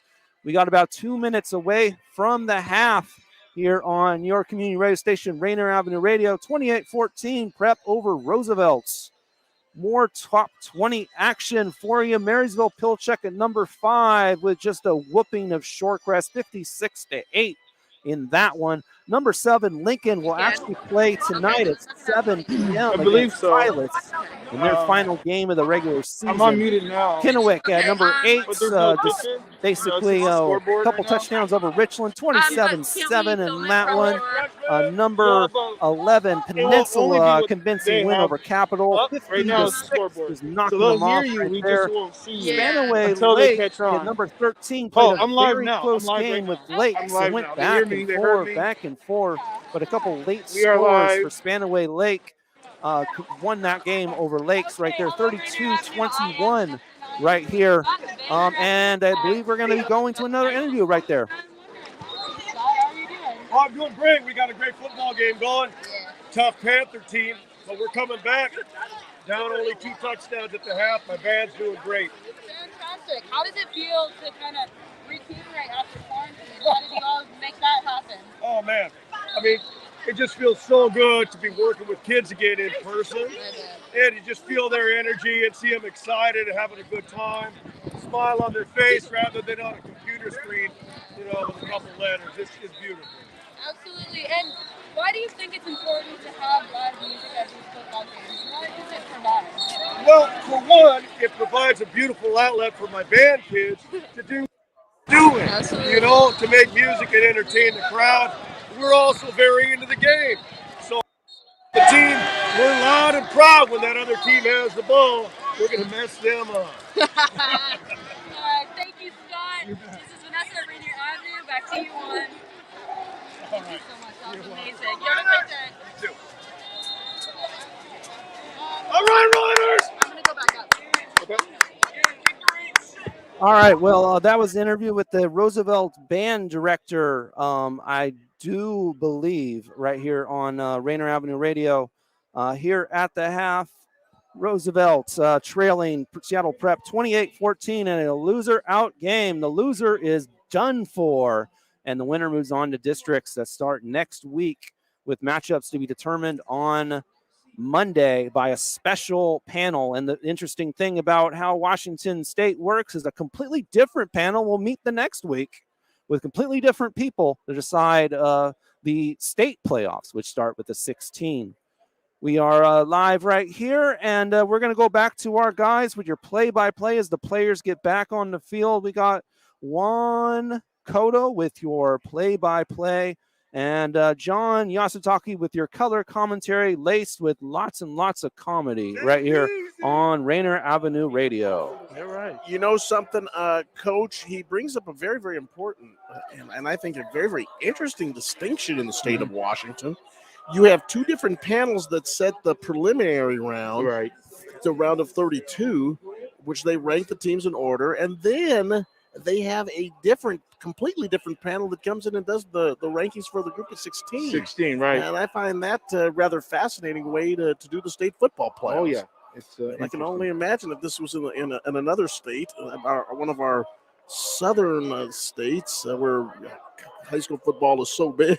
Oh, Imagine the controversy that would be going on there. Oh, yeah. But sure. I think this is an obvious effort to get the best matchups in the rounds. Yes. As Seattle Prep kicks off the football to start the third quarter, and the ball is picked up. It looks like gold over there on the right side. Picked that ball up, switches his hands, comes across the field, and he almost broke that, John. Yeah, he almost broke it. Coach, he almost got that one. But he almost got up to the scene, but they got him. But number 44, yeah. Austin Harshino, and where hasn't he been today? Yep. He's hustling down on special teams to make the play. So 6 seconds run off the clock in the third quarter. I hope you have enjoyed the weather today. If you're not here, you better be outside because we don't get many more of these days left in the fall. Absolutely gorgeous here today at Memorial Stadium, League on H. Brigham Field on your community radio station, Rainier Avenue Radio.world. Here comes Olsen bringing his team to the line of scrimmage. The give is to win up the middle, and he finds a gaping hole, and he sprints through there, and just like that, we have a 2nd and 1. 9-yard pickup. They're doing a push. They're pushing that line. And they opened it. And I think that they tried to find something that worked. They like to run up the middle, and they got a big play there. 2nd down, and they call it an 8-yard gain. And here comes the Roosevelt again. Olsen, he gives the ball and kind of a counter play to Win. Win follows his blockers. He goes up to the right, and he's upended, but not after he picks up another 8 yards. Number 25 for Seattle Prep went down low. That's Ian Salerno. Did an ankle tackle that had Win flipping all the way over onto his back. Yep. Did the full 180. 180, right. And he didn't plant the landing, so that'll bring up, though, 1st down and 10 at the 41-yard line as Olsen gets his ball, scans to his left. He throws down to, and what a catch! What a catch by number 13, Sam Ingman. And he was covered, and he was well covered, but he wanted it. He got it. Covered, falling backwards, going out of bounds. He catches the ball. That is going to be a 34-yard gain and gets the ball down to the 25-yard line. Great catch by Ingman. Here comes Olsen barking out the signals.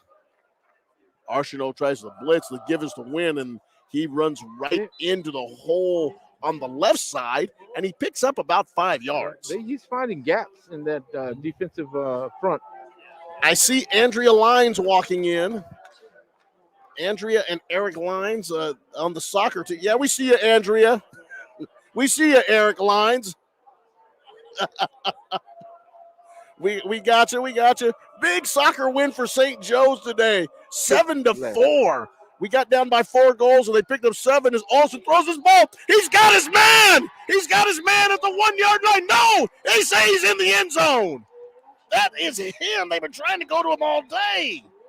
Number 27, Dante Washington, right at the goal line.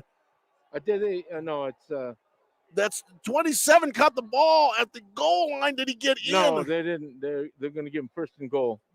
But wait a minute. There's a hanky down over by the far sideline. Let's take a look at this. What a throw by Olsen. The pocket was collapsing around him. He was getting throws pressure. a bullet, and the ball goes to Dante Washington, who took a big hit down at the goal line. I thought he got in. Ball did not get in, but it looks like this one may be coming back. They call hold on Seattle Prep. So it is. They call it. Do they call it a touchdown? Yes, they do. They call it a touchdown. So it is. It's all good. It's all good for the Roosevelt Roughriders. The throw, the catch, and the penalty. And that makes the score Seattle Prep 28 and Roosevelt with a big touchdown 20. And they're way back in the ball game now. Yes, that was a good drive. Two key plays. That's all it took. So here comes Gold. The wide receiver is a really good football player. And Gold is going to snap the football. He snaps for the extra points. Yeah. The quarterback, Olsen, he is the holder. And Villa is the kicker. The snap is down, the kick, and boy, he hit a rocket. Yeah. Did he pull it? Yep. Did he pull it? Yeah, he missed it. It looked like he missed it, but they have a flag. They stopped play.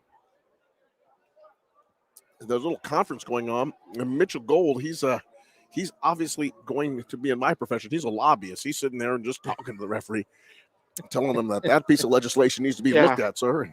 They didn't set the ball for play. We can increase the points on the board if you allow us to kick it again, and that's looks like what's going to happen. Yeah, it was a reset. That's what happened. So Villa, he has got himself all measured up, takes 2 steps back, and then slides to the left 2 steps. Left foot in front, and he's waiting for the ball to be snapped. They're going to try to block this one. He goes up, and it is good. That one's good. Not as pretty as a Seattle Prep kicker, but nevertheless, the ball over the upright scores a point. It did. So with 10:28 to go here in the third quarter, it is Seattle Prep 28, the Roosevelt Roughriders 21. And let me tell you something.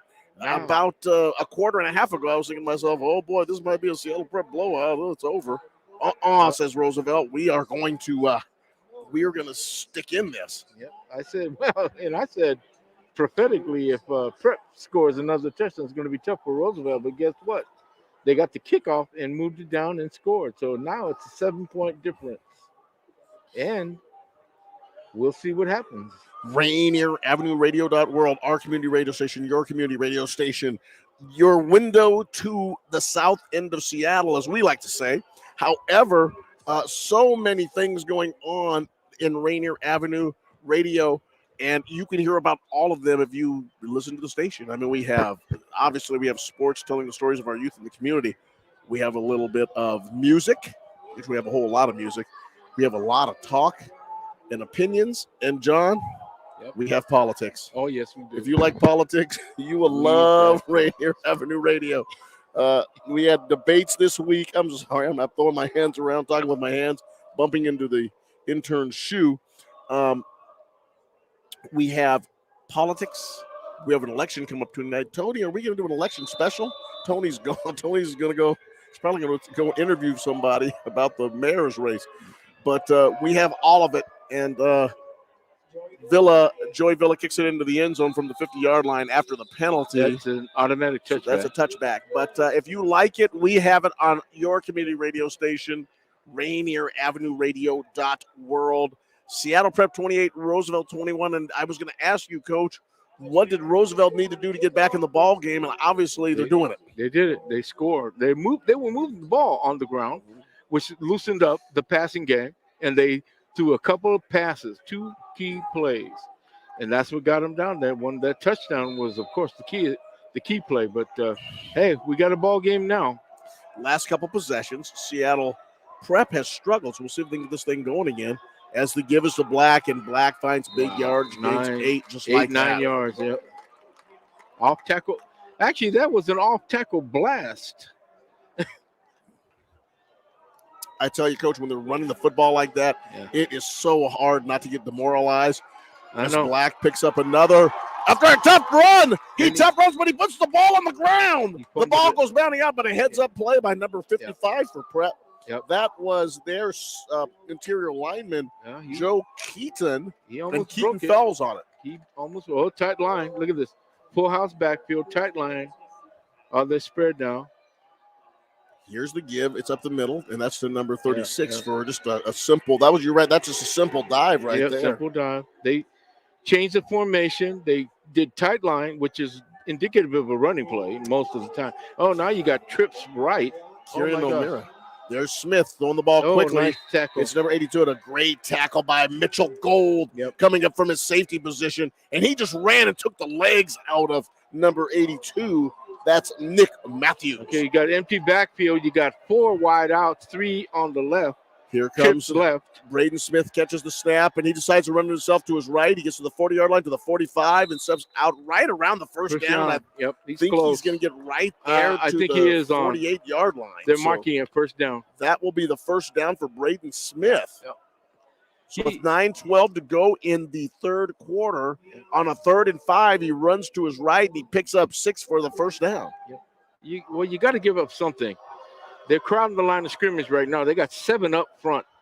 Again, Braden Smith takes the fake, and he picks up 4 yards and just slides down. So they've told him to run. They don't want him taking a bunch of hits. Right.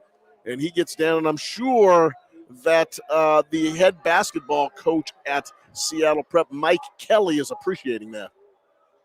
Don't get him nicked up. We need him to play basketball in a few weeks. As the throw over there goes to the wide receiver, that's Matthews again. Matthews fights for a couple of different yards and pushes and scratches and scuffs, and he gets in there for about 4 yards. He's third down, and they have it down as 3rd down and 6. Quadruple, 4 wideouts on the right. Quadruple right. And he's got a receiver out to his left. Braden catches the ball, kind of dumbles it, and he throws it intercepted. He throws it right to number 9, who's running down the right side, and he's trying to make a move on Smith, and Smith pushes him out of bounds. That's number 9. That's Caden Huff, who was playing the outside linebacker position. He was throwing the slant, and Huff just went up and got it, and then started to accelerate down the field, but he couldn't outrun Braden Smith. Smith pushes him out of bounds at the 23-yard line. It is first down, Roosevelt. What a change. What a turnover. 8:14 to go in the third quarter, and boy, this crowd has just gotten amped up. This is a football game, Coach. Yes, it is. All right, through to his left. Here comes Olsen. He's got Wynn in the backfield behind him. Trips left. And he's got that speed man watching him, and he runs up the middle.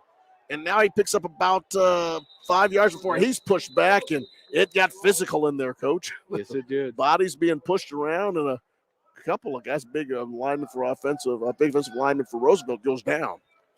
7:56 to go in the third quarter. Roosevelt desperately trying to call. This is the nature of a loser out football game. Boy, you dig your claws in the blackboard, you just make them screech, and that's what Roosevelt is doing.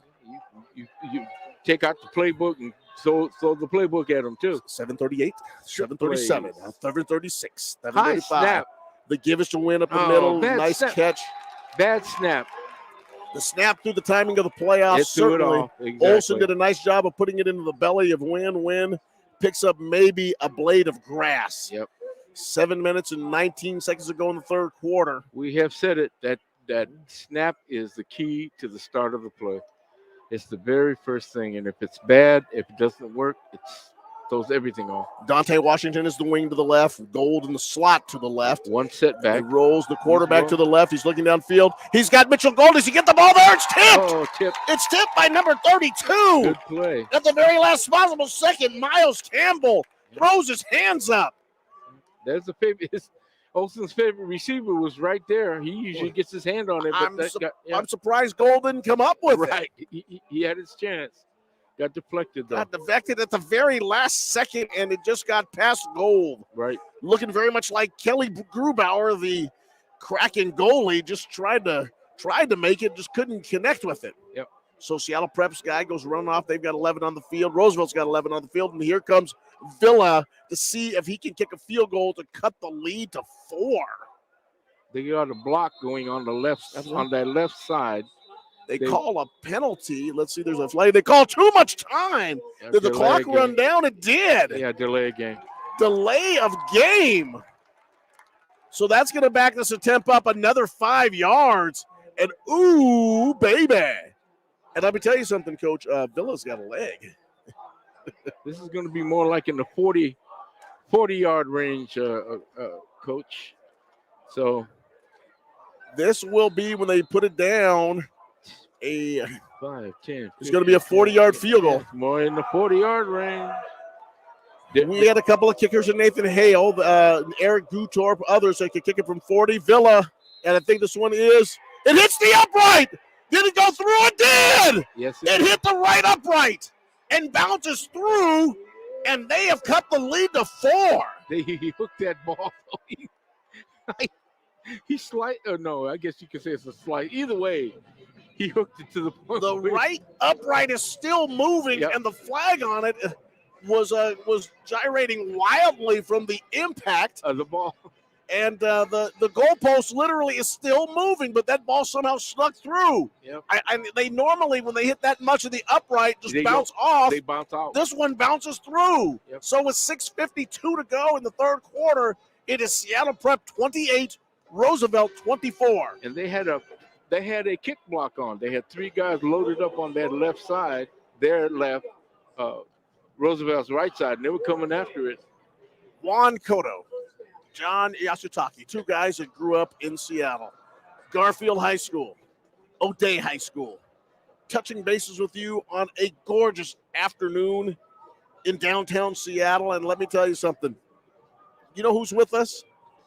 The Roosevelt Band is with us, and they are just getting after it. They said, I mean, you would think that's the University of Washington Husky Band over there, playing all of the songs at the Husky games, and they with the percussion and with the rhythm and with the spirit, and they've got to be fired up.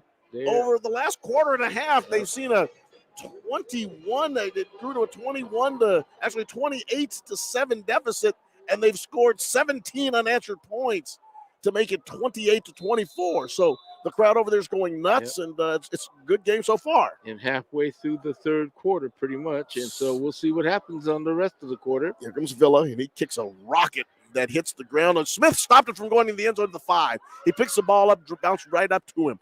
He takes the ball now to the 25, to the 30, to the 35, to the 40, and he's knocked out of bounds. Now that's your quarterback. He is. Ben Davis knocks him out of bounds. And was able to get him out of bounds right around the 41-yard line. So we're going to call that a 36-yard return. Pretty good return. Regardless of whether he's a quarterback or not, that's a darn good return. So they won that one. Anything above the 20 yards is a win. We'll see how he responds to the interception. He was really agitated with himself, but he was okay. Here he is barking the information up to his men. They did a good job of holding Roosevelt to 3 points, though. That's a pretty good job. Snap and the give is to Violi. And we haven't called that name a lot today, but he's a pretty good football player, old Bill Violi. He's been playing middle linebacker, playing the opposite of Austin Arsenault. And this is another guy, John. He doesn't miss many meals in his house. No, but he did a good job. Got about 8 yards on that. They have Violi listed at 5'11", 215, and he's built like it. It's a big, solid dude back there. Picked up 8 yards. The throw, and there he is. He almost had it. Braden Smith goes down the left sideline looking for his wide receiver, number 15, Reed Johnson, and the ball just got over his hands. Yep, he had it in his hands. Had it in his midst, just could not hold on to it. Yeah. Or was that number 5? That was actually 5. Will Floyd that had that one. So here they are in a double wing set, spread double wing. They're blitzing. The give is to Violi. Violi powers over a couple of dudes. Where does he end up with it? Where does he end up? That's going to be 4th down, and it's going to be about, I would say, 16 inches. Yep, less than a foot or less than a yard.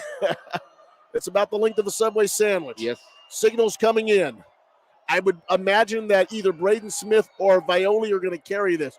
22 seconds on the clock. Violi moves to his right. The They're snap, blitzing. the give. It's Braden Smith. He keeps it, and he is upended. He's upended at the 48-yard line, not until he gets the first down.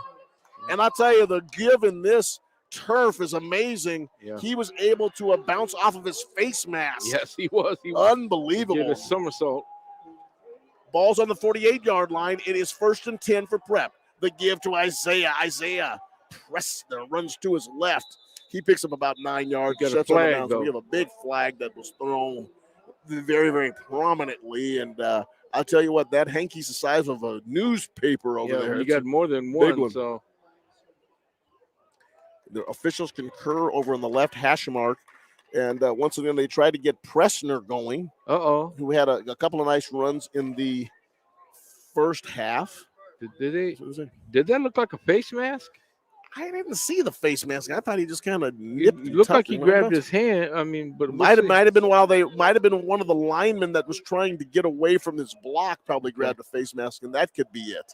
Let me see what they call. What? Lots of conversation going on, and so they go over there and tell Coach Aaron Mall what happened. See if Aaron Mall wants to determine if he wants this or not.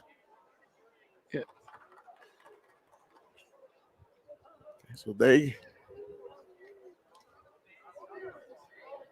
here was a penalty. Oh, that was too many men on the field. Yeah. Illegal. Too many men on illegal the field. Illegal participation.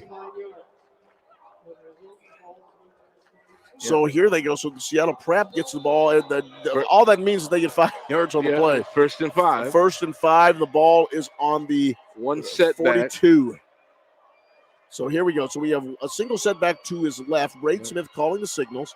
And they may have encroachment. They did. They got him. Encroached. They got a guy to jump. And he stepped into the neutral zone. Roosevelt player did, and that is encroachment. On the hard count. On the hard count, yes. On the hard count. Yep.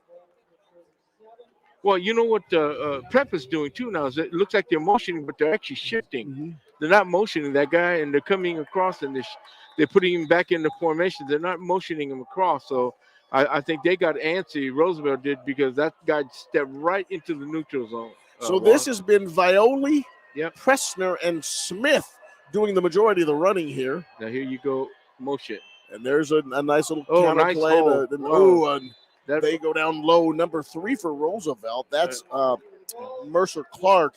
He goes down low and takes the feet out of Violi, but he got that's 5.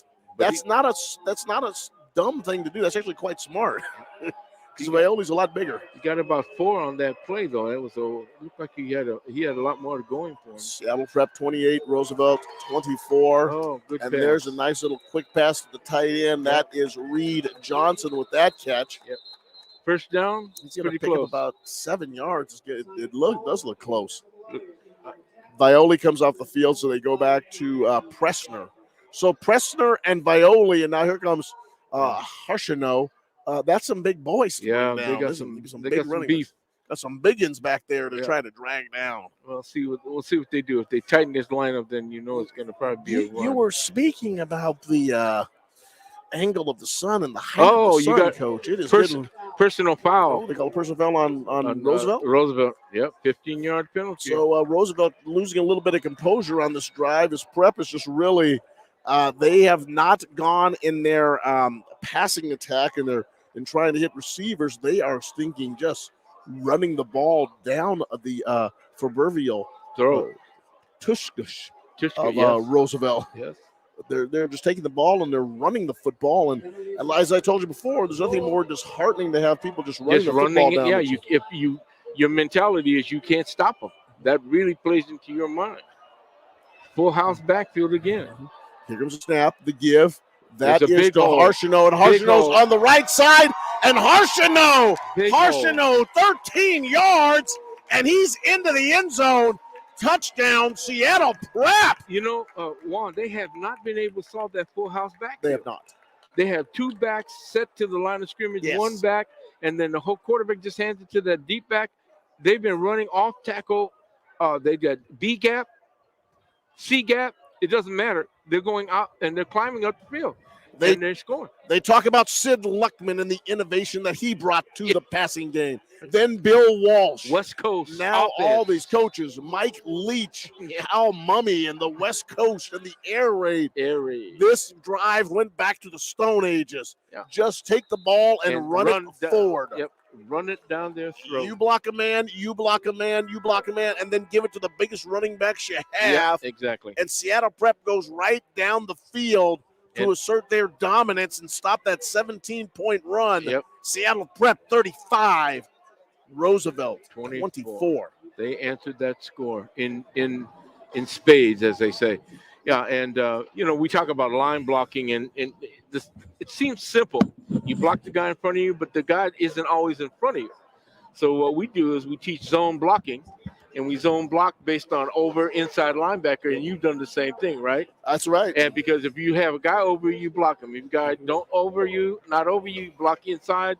If there isn't a guy over you or inside, you go for the linebacker. We ran a lot of double wing at Highline High School. I had a plethora of running backs who had 100-yard games, and Seattle Prep looks very much at Lowe's, the ideal drive that I would like to have over there.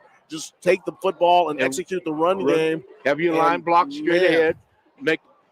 Just get a push. Your backs are good enough; they'll make cuts. And you know who has a lot of fun with that? The linemen, your offensive linemen, love it. They're out there they're not retreating and setting in vertical pass sets. They're blocking aggressively. They're going after, and all you need to do is get a push. Push on the line of scrimmage. You got backs that are good enough to make a cut.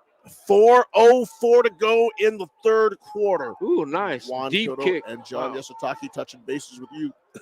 Gold picked up that ball at around the 3-yard line. Got it to the returned 11. it. And, baby, a couple of good blocks out there from Seattle Pro. That's it, man. Harshino blocking people. Man, and physical football by Austin Harshino. Oh, you got a holding penalty, too, on Roosevelt. This is going to put them way back. This is going to be half the distance to the goal, Juan.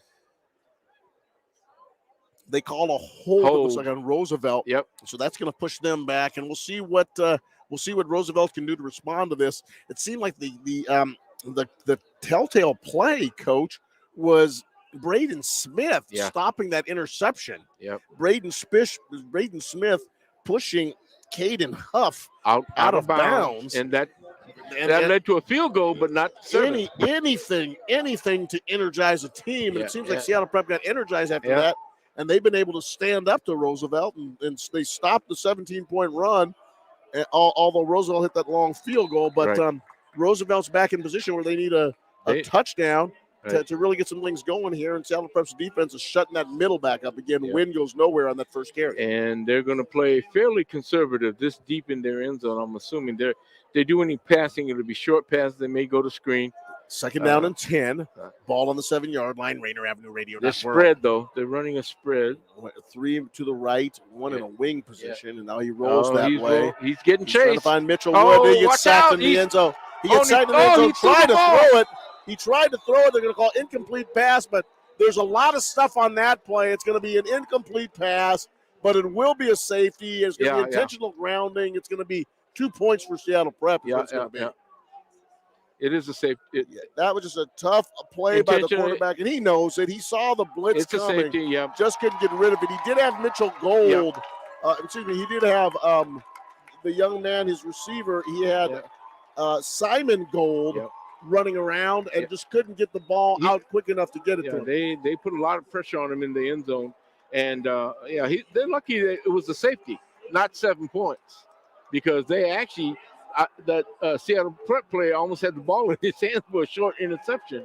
Or if they would have called it a fumble, it would have been, no doubt, a touchdown soon after. So they did give up 2 points, though. So now it is a 13-point lead, so it's going to take 2 scores to catch up. The Space Needle just shining bright as the backdrop. No clouds in the sky. Not a one. Birds flying over, some seagulls and some of the assorted birds that fly over our area. Just a majestic scene tonight here at Leon H. Brigham Field at Memorial Stadium. Seattle Prep leads this game 37-24 over Roosevelt. 3:10 to go in the third quarter. the American flag, Old Glory, just blowing lightly in the breeze to the south. And the EMP is bright and shiny, reflecting the sun. Oh, it's just an absolutely spectacular day. I tell you, if you love high school football, please come check it out. Yep, and here the playoffs coming. They're kicking off again from the 20 because it is a safety. So Villa brings out his kickoff team, and Joey Villa is the senior, 6 foot, 175-pound wide receiver and kicker. He does a whole lot of stuff for the Roosevelt Roughriders, and he's got the ball up on the tee. He's got his kickoff team with him. Most teams would punt it because you can get coverage under the punt. This one may be a little bit back. This may be a little bit interesting. Caden Smith has the ball. He turns it, picks it up. There's actually Eli back. He has the ball, and he returns that ball all the way to the 48-yard return. To the 48 or 47 of the Roosevelt plus. So with 3:02 to go, it is Seattle Prep 37, Roosevelt 24. Juan Cotto, Coach Ashitaki, Rainier Avenue Radio .world. And let's see what the Seattle Prep Panthers can do. Yep. I'll tell you what, a touchdown here puts them up by 20 points. Yep. And momentum, as they say, Coach Juan, Mo has shifted, hasn't it? Well, and Roosevelt certainly had momentum going. But it's shifted. And they hit the field goal to cut the lead to 4. But let's see now what the Panthers can do. 37-24 after the touchdown and now the safety. Smith calling the signals. Single set, motion right. Receiver motion and gives the ball. No, he keeps it himself. He runs to his right. And tell you what, that's a nice play. A little push out of bounds. That's Simon Gold. And that's 2 really good football players going after it. A lot of the Seattle Prep sideline, a little barking going on over there. Right. Roosevelt is not intimidated by the blue and white. I'll leave it at that. And they dressed out their JV squad, so there's almost 100 kids out here. Ends up being a gain of 3. Oh, here quadruple receivers. His hand. The give is to Isaiah. Isaiah is running to his left. And what a play! Nice Number 9, and that young man is a Caden Huff. Yep. The man who made the interception playing outside linebacker. Yep. He goes flying up, and he takes Isaiah's legs right out from under him. He scraped, as they say, he scraped along the line of scrimmage and made a nice play. Fill open windows, scrape closed doors, and that's exactly what he did. Just went down there and took those legs out. Well, you got quadruple right now. This is going to be interesting. Braden Smith, and they're setting up the diamond formation to his right, and now they go over to the sideline and they get the play call. Is it going to be a bubble screen? Is it going to be 4 wide receivers running all over the place? Are they going to throw it to number 5? Oh, no, even better. They're going to call timeout. We got to talk about this. Too much. As the song in the 1980s say, too much, too many people, too much. Too much, right? 2:56 to go in the third quarter. It is Seattle Prep 37, Roosevelt 24. Mm-hmm. 3rd down and 10, and the ball's on the 48-yard line. On your community radio station, Rainier Avenue Radio .world. That's interesting. You would call it with that quadruple set with the diamond shape. Yes. The back receiver it'd be perfect for a screen because you got 3 blockers in front, and there was only 2 defenders within 10 yards. I think that's probably what the offensive coordinator in the booth was saying. Snap the ball. Yeah, snap the ball. You've got it. You've got blockers, and you got a defense that's not covering those 4 receivers. Seattle Prep was moving downfield. Braden Smith tried to throw a slant pass. Right. Caden Huff jumped in the air, intercepted it, started running down the right-hand side. You would think the quarterback would be dejected. No. But no. Braden Smith pushes him out of bounds. Ran him down. And that has seemed to put some life back into Seattle Prep. Although they gave up a field goal to cut it to 4, a touchdown and the safety has increased their lead now to 13 points. Smith claps his hands. He throws, finds his big tight end, number 15. And that man is for the Panthers. That's Reed Johnson, Coach. Yeah. And he picks up about 4 yards. They have it to 4th down now, Coach. 4th and 5. They're going hurry up. 4th and 5. They are going hurry up. Yep. Violi bounces over to the left. And he may kick this. He might. There he goes. He backs up a couple steps. He's going to kick it. Gets rid of the football. Good. Nobody back there to return it. And that's going to hit at the 16-yard line and just stay right there. Like he had a pitching wedge. Yep. Yeah, you saw how it spun. Spun right back. Spun right back. But that was good strategy. So with 2:20 to go in the third quarter, it is Seattle Prep 37. I wanted to call them the Seattle Preparatory Academy. No. Us O'Day guys call it the Seattle Preparatory Academy. 37. Roosevelt 24. Right. Rainier Avenue Radio App. I knew the Seattle Preparatory Academy Mateo Ricci program. That is correct. Get out of school. Don't have to do 8 years of school. Get out in 6. Yep. That was very attractive back in the day. Now I wish I could go back. Affiliated with Seattle U. Oh, good run. Good run. The give is to win, and he bounces off of a couple of tackers. Olsen brings his team to the line of scrimmage, and they say, hey, we're going to try to get after this. Yeah, he didn't have much to go by, but it looks like they're going to play it close to the vest, this deep in their end zone or deep in this end of the field, but you never know. But I will say it again, and I've said it a couple times before, Roosevelt needs to score. 1:53 to go in the third quarter. Olsen, nice play on that snap, the give. And that's the only thing about read option football. If your quarterback isn't going to run it, it becomes really one-dimensional. Right, yeah, exactly. And I don't know if Olsen's the greatest runner. You wish you could pull that ball and take it.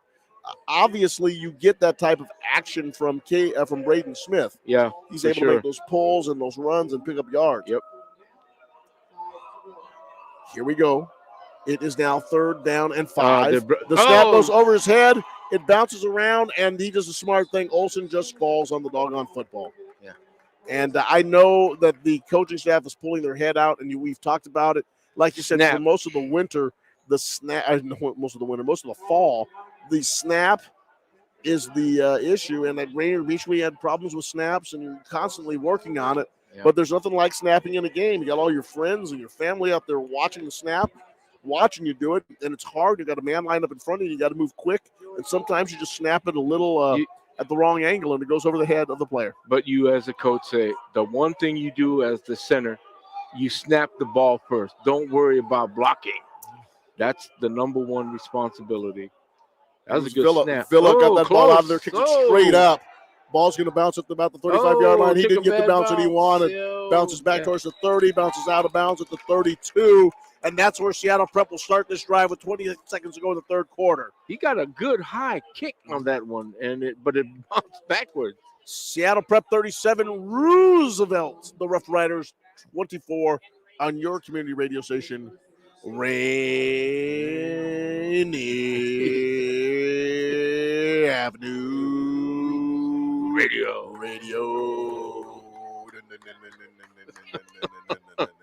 That sounds kind of like a guy named Tony B. Oh, I remember I saw that spot. I loved it, man. I was like, Tony, bringing back the commercials from the 70s. And a nice tackle on Austin Harshino. Wrap him up by Simon Gold. Roll your hips, low to high. Wrap him up. Simon Gold is a really good little football player. All around. Playing his safety position, he comes up, and he'll let you know that he's there. All around. Uh-oh, there's a good lead back. The Harshino, and Garfield he's bouncing off people. He's still going.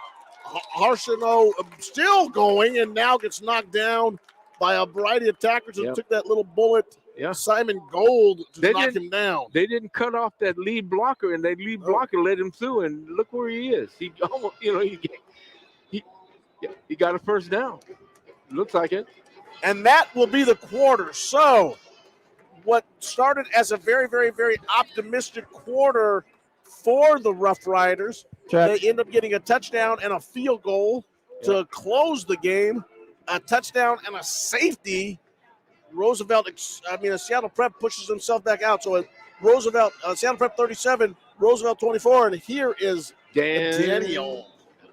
Yeah, thank you there, Juan. Here more of a wrap-up of the Metro League playoffs. And yesterday, Bishop Blanchette cashed in their ticket to districts next week with a close win over Ballard, eliminating the Beavers in a 16-12 contest, a game that was tied at the half 10-10. Ballard throws it away in the final couple of minutes, interception while they were driving for the winning score, and Bishop Blanchette holds on to win 16-12. Roosevelt's in this game from a Tuesday contest against Lincoln, where they basically pasted the Lynx 31-0 right there. Lincoln is eliminated, and joining the Bishop Blanchette Braves are Eastside Catholic, O'Day, Rainier Beach, and Garfield. All 4 of those teams are resting. They do not have to play the Metro playoffs. They're getting healthy and ready for districts. And the final member to get in will be the winner of this contest, either Seattle Prep or Roosevelt. And they will be the 6th member to go to districts. That will start next week, and all of those matchups being determined on Monday by a special panel of individuals, representatives from all the districts, looking at WIA's RPI, among other things, to decide who will play next week, the 32 ranked 1-32. Well, here we go into the fourth quarter. It is 12 minutes to go, and it is Seattle Prep Seattle Prep 37, Roosevelt 24. Ball is on the 21-yard line, 1st and 10. Braden Smith claps his hands. Quadruple he gives right. it to Violi. Oh, and nice Violi run. takes a big one. Violi just runs into the line, and he goes down. It certainly has gotten cooler, although it is certainly spectacular out here on a beautiful Saturday evening. Well, there's that full house backfield. Roosevelt hasn't been able to stop it yet. Huge there hole. goes Braden Smith. Braden Smith keeps the ball himself, and he runs up, and that was a huge hole. He takes it to it, doesn't he? He really runs in there. Man. Simon Gold is limping off the field. That is not good. No, that isn't. Not He's for their Roosevelt. best defender. They got quadruple left. And now let's see what he does. He claps his hands, and he gives the ball to Violi. He tries to pull it out of there himself. He does. He bounces off of 2 defenders. He runs to his right, and he's into the end zone. Braden Smith on a spectacular play. You had half Roosevelt's defensive line trying to tackle the wrong guy. Braden Smith had the ball. That makes it 43 for Prep. 24 Roosevelt on a spectacular play by Braden Smith. Yeah. He kept the ball. He had it tucked all the way into the belly. It looked like he was almost wrestling to get it out. He takes it out, pulls it, gets into the end zone, and that will be another touchdown for Braden Smith. Yeah, 3 Roosevelt defenders tackled the guy without the ball. That was really good. The kick is true. And just like that, from a 28-24 game, it is now a 44-24 game, and Prep is back up by 20. Three scores. Seattle Prep, the Jesuit school up on North Capitol Hill. Long-time Seattle program, one of the more prestigious schools in the area. They always preface it by the prestigious Seattle Preparatory Academy. In their classic blue jerseys with the white numerals today, a big white stripe down the shoulders of the jersey. Nice looking kit. White helmets, blue stripes, the white trousers, blue stripes down the sides of the trousers. Gee, Juan, you are such a fashionista. But you know the one thing they really like to look at? Tell me. That scoreboard. They love it. Well, when you put 44 up, I mean, you stop doing push-ups after 30. Yeah.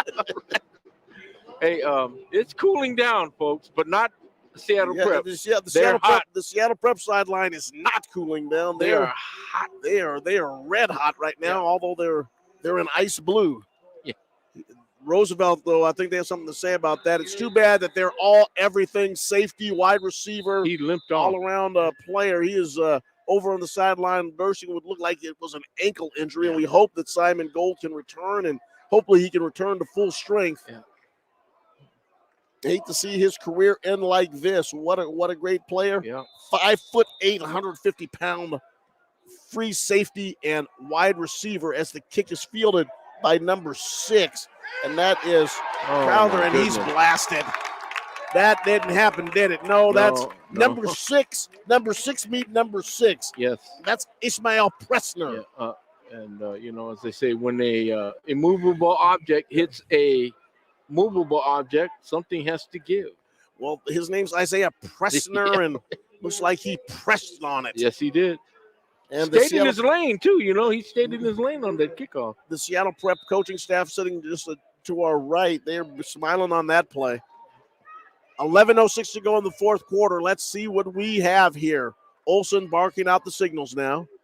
He looks to his they're left. blitzing. He throws. Yep. And they had a little bit of a slant underneath slant coming in. And they had pressure. That was Villa, the kicker, and he couldn't get it to him. They got pressure on that corner coming in. See what they're trying to do to get there with their talisman out of there.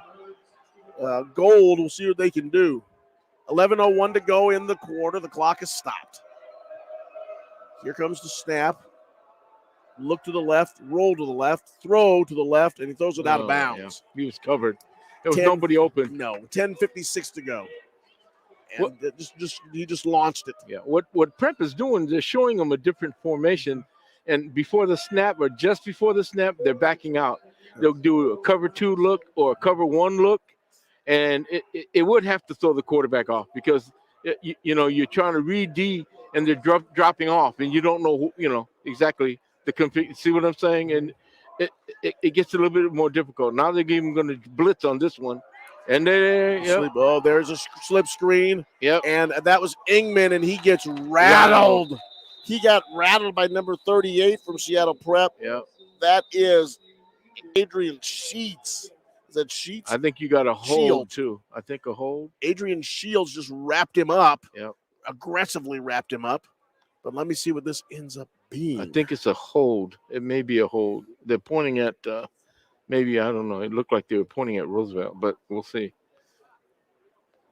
Another gorgeous night in downtown Seattle. The sun setting as it does in the west. The shadows over the blocking the back. Queen Anne and Climate Pledge Arena. Yeah. Keeping us just making this a spectacular. And obviously everyone excited here in our community. For those who are not from Seattle, living outside of Seattle, we have hockey here. We have a winter sport, and people are nuts about it. Kraken. They are the Seattle Kraken. Kelly Grubauer, the goalkeeper. Morgan Geeky, one of my favorite names. The Morgan Geeky line, the Geek Squad. Yep. And people love that hockey. Was a block. That was a block in the back, Juan. But the story of our kids, as the snap is caught. And the intended pass of Dante Washington falls harmlessly to the ground, and it looks like Roosevelt will probably have to punt. Yep. 10:42 to go in the fourth quarter. Villa goes back into pump formation, and they're going to go ahead and kick it. So Roosevelt looks like scratching and clawing to get themselves back in the ball game, cutting the lead to 4 points. Seattle Prep 16 unanswered. This had to have this had to deflate them, giving up that safety and that touchdown, etc. So it's just natural. Nice kick. Ball just gets out of there, and he hit a rocket. Wow, let's see where they mark this ball, but Villa hits a rocket. 50 plus. 50-something plus. This is going to be I've got it as a 68-yard punt. My goodness, yes. 68-yard punt by Villa. And he kicked a rocket, and it was spiraling. I mean, like it came out of one of those jugs machines. Yeah, it was gone. He got his foot on that one.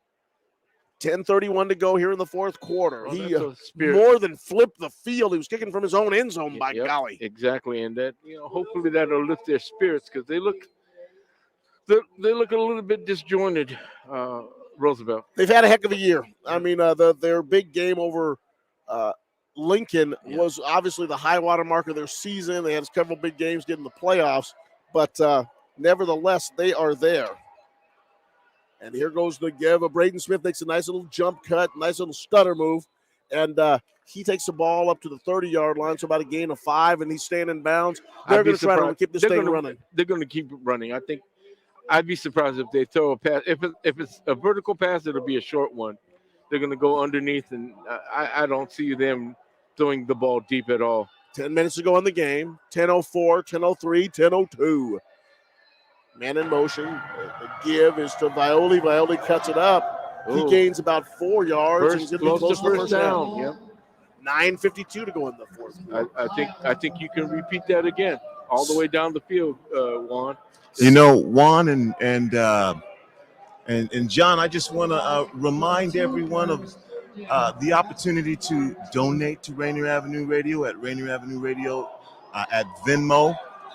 If you enjoy what you're seeing and you enjoy this great broadcast, and Juan Cotto on the play-by-play and Jay Yeezy on commentary and analysis, we're a nonprofit organization, and it would certainly help. So you can go to Rainier Avenue Radio at Venmo and make a donation. Braden Smith picks up a quick 14 yards for a first down, and he gives the ball to the big man, is Mr. Austin Harshino. John and Tony, I just set up my first Venmo account on Tuesday. Never had Venmo before, and I like it. People were sending me cash. It's really kind of cool. Got the debit card. I don't want to do too much of a commercial, but I wish I thought of that myself. And that's just how easy it is, Juan. Rainier Avenue Radio at Venmo. Whatever you want, $5, $10, $20, $500, $1,000, it's all good. Hey, if you give $100 and you listen to this broadcast, Juan Cotto will take you out to lunch. Juan Cotto will take you out to lunch as Braden Smith is down. Braden Smith is down. Oh, one of the great players in the Metro League. He's rolling at the 40-yard line, and he gets back up. Thank goodness. Braden Smith went down on that play, running the football. He's walking off the field. Let's give him a hand. Come on, people. Clap it up for Braden Smith. Braden Smith took a little bit of a shot. He was down rolling on the turf. I was hoping nothing was too serious about him. One of the great athletes, one of the great basketball players. Yep. He just comes over to the sideline getting checked over. 8:19 to go in the fourth quarter. Lunch, I'm still going to undervalue you, but I'm going to say $250. There you go, $250 if you put that in there. And there goes Bill Vaiuli. And a couple of the Roosevelt players are having a hard time getting up. Yep. And suddenly this game has turned even more physical. Yep. Bodies colliding, Bill Vaiuli. And I'll tell you what, when you get Bill Vaiuli in there, there's not a lot of creativity. No, it's going to be force meets force. Woo, baby. There's bodies bouncing around in there. It's force meets force. Oh, there's Caden Huff. Caden Huff wanted to get back there a little quicker. Encroachment. Automatic first down. Seattle Prep is not in their spread attack right now. They've got everybody on the line, and they're just running into them. Exactly. Tighten the line and said, stop us. Boy, I'll tell you what, John, both of these teams are going to sleep good tonight. Yes. There goes Braden Smith in a wide receiver position. He goes over to the left, full backfield back there with Vaiuli with a bunch of dudes, and he's running the football, and he turns the ball upfield. And he's brought down by number 3. That is Mercer Clark on a nice tackle. Yep. Nice tackle, but not until he picks up about 7 yards. Second down and should be about 3, let's call it. Hurry up, full house backfield. Here we go. Caden Smith with the direct ball. Hands handoff. up to Austin my goodness. Harshino running away. Breaking tackles. There was a big fullback who played for the Seahawks. He played at West Virginia. Owen Schmidt, and his nickname was the runaway beer wagon. And that's the way the Arshino runs the football. Although there is Simon Gold. Simon Gold, I keep yelling at his dad, Mitchell Gold's name of Dendrion and just one of the great doctors in our community. But Simon Gold running to his right gets upended. 6:43. There is the play to his left. There was Eli Black running to his left. He runs through, and that's just a play. They were just tired running through the Roosevelt secondary, but looks like a flag came out. See if someone got held. Yeah. See if there was a hold on there, anything. Yeah. But the Seattle Prep offensive line is definitely taking control of this football game, and they're wearing Roosevelt down a little bit. Yep. It's obvious. They've kind of thrown in the towel a little bit. They haven't been able to stop, especially that formation where they got, again, that full house backfield. It's the best way to describe it. You got 2 up backs, 1 deep, and 1 quarterback on a short snap or, like a wildcat or short punt. And they haven't been able to stop that. And that's kind of a different formation. Indeed, a hold on Seattle Prep. So the ball is moved back to the 17-yard line. And that is where actually that's what we call it the long part of the 16-yard line. So 6:35 to go. Here comes Prep back to the line of scrimmage. Full house backfield again. And the snap goes through Violi. The snap goes through him, and he falls on it back there, and he loses about another 11 yards. So now this ball is going to be snapped from, it looks like, the 27-yard line. Yeah. And that's going to make things a little bit more interesting. That is going to be 3rd down and 24 to go. 44 for Prep, 24 for Roosevelt. 6 minutes and 10 seconds to go in the 4th quarter. Braden Smith calling the signals. Gets a signal from the sideline. Claps his hands with 3 wide receivers to his right. He throws to his left. He's going for his receiver number 7, and that is good. That is Drew Velling, and it's knocked away. 50-50 ball. It really was. 50-50 ball. Very good. 50-50 ball, and it is knocked out of the hands of Drew Velling. It was close. It was close. That will bring up 4th down, and they're going to send Lawler out there. Caden Lawler with 5:56 to go to see if they can go up by 23. Braden Smith is going to spot this ball at the 34-yard line, just in front of the 35-yard line. He's got his knees down. Here's a snap. The kick. It is up. Is it going to make it? It is just not going to get short, there. Just short. Just not enough oomph on it, but young man is going to get in the weight room and probably take care of that in the next year or two. 5:48 to go, and Roosevelt gets the ball back on your community radio station, Rainier Avenue Radio.world. The Roosevelt R actually looks like and reminds me of the Rainier Avenue Radio. Yes. R. So it's Rainier Avenue Radio. Juan and John, I don't want to alarm you, but there has been serious UFO activity. Rainier Avenue Radio is on the spot. We've been investigating this, and we're going to have a breaking news report at 7 o'clock. We invite everyone to tune in on Halloween at 7 o'clock. Again, just incredible UFO activity, and we're trying to get to the bottom of it. We'll have this report ready for you at 7 o'clock with breaking news on Tuesday, Halloween. Tune in. All we've had to deal with the pandemic, and now people seeing unidentified flying objects, John. Yes, I know. This could be a situation that really troubles people on Halloween. Yes. And, of course, with this clear weather that the UFOs have, I'm getting nervous myself. I'm going to go hide under my bed. 5:40 to go in the 4th quarter. Seattle Prep 44, Roosevelt 24. The give is to win, and he goes flying up the middle of the field. And it looks like Seattle Prep has some of their JV players in, and Roosevelt's offensive line may have taken advantage of that. Yeah. They've done a heavy substitution, Juan. Seattle Prep. Gotta give him. Let's give our man here, Min Win. He's played a heck of a football game. He's been a tough guy back there. He's had some tough yards, and he's made some nice runs. As Olsen rolls to his right, throws back to Win at the 30-yard line. He picks it up, turns to his left, starts running. Oh! And you can't stop. You just can't stop when Austin Arsenault is chasing you down. Do not hesitate. You will lose. Austin Arsenault likes his meat raw. He eats it all up, man. You throw it out there, he's going to grab you. Yeah.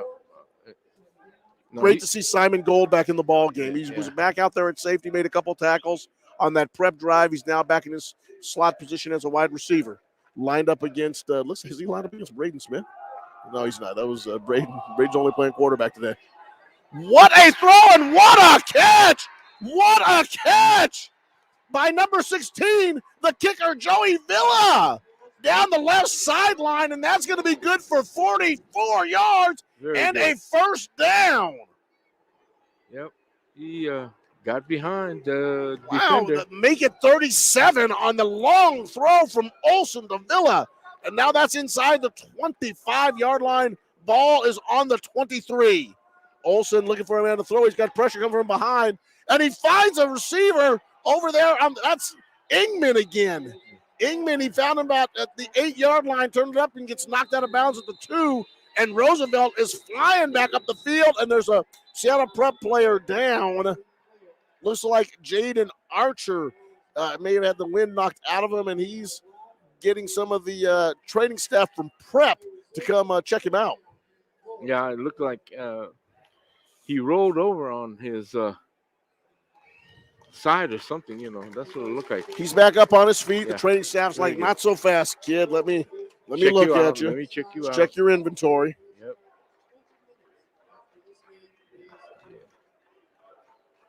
Another beautiful evening in Seattle. I just love the Space Needle. John, I grew up here. I love coming down to the Seattle Center. I always have. Remember coming down here since I was just a wee young man, and had so many wonderful things that I got to see as Roosevelt wasted no time. They started moving that ball up there. That was Olsen himself trying to run the quarterback draw, and he was brought down.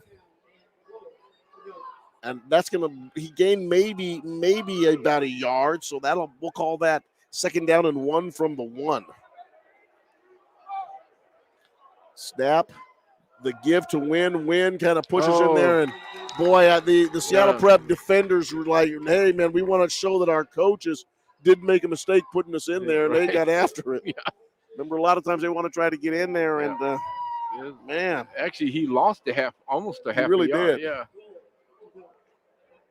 It's 3rd and goal from the 2. 3rd and goal from the 2, 3:49, 3:48. Olsen says, "I'm going to run it in." And he gets Harshino and all those dudes. Harshino is still playing football. Yes. Harshino's still out there, and he's dancing and stepping. No. And they're saying, "We're not going to give you this touchdown. You're going to have to earn it, people." Yep. 3:24 in the game. 3 minutes. 3 minutes plus. There'll be 3 minutes left probably after this play. 3:15, 3:14, Yep. 3:12, 3:11, 3:10, 3:09. Olsen looks, throws, and there he is. Well-deserved touchdown for a guy that's done everything today. Yep. Simon Gold catches a little slip screen from the 1. We talk about Dan Marino and all the 1-yard touchdown passes he had. Yeah, right. 1-yard touchdown pass, Simon Gold. It still counts for 6. Yes, he does. Yep. And yes, they do. Yep. And the crowd goes nuts. Yes.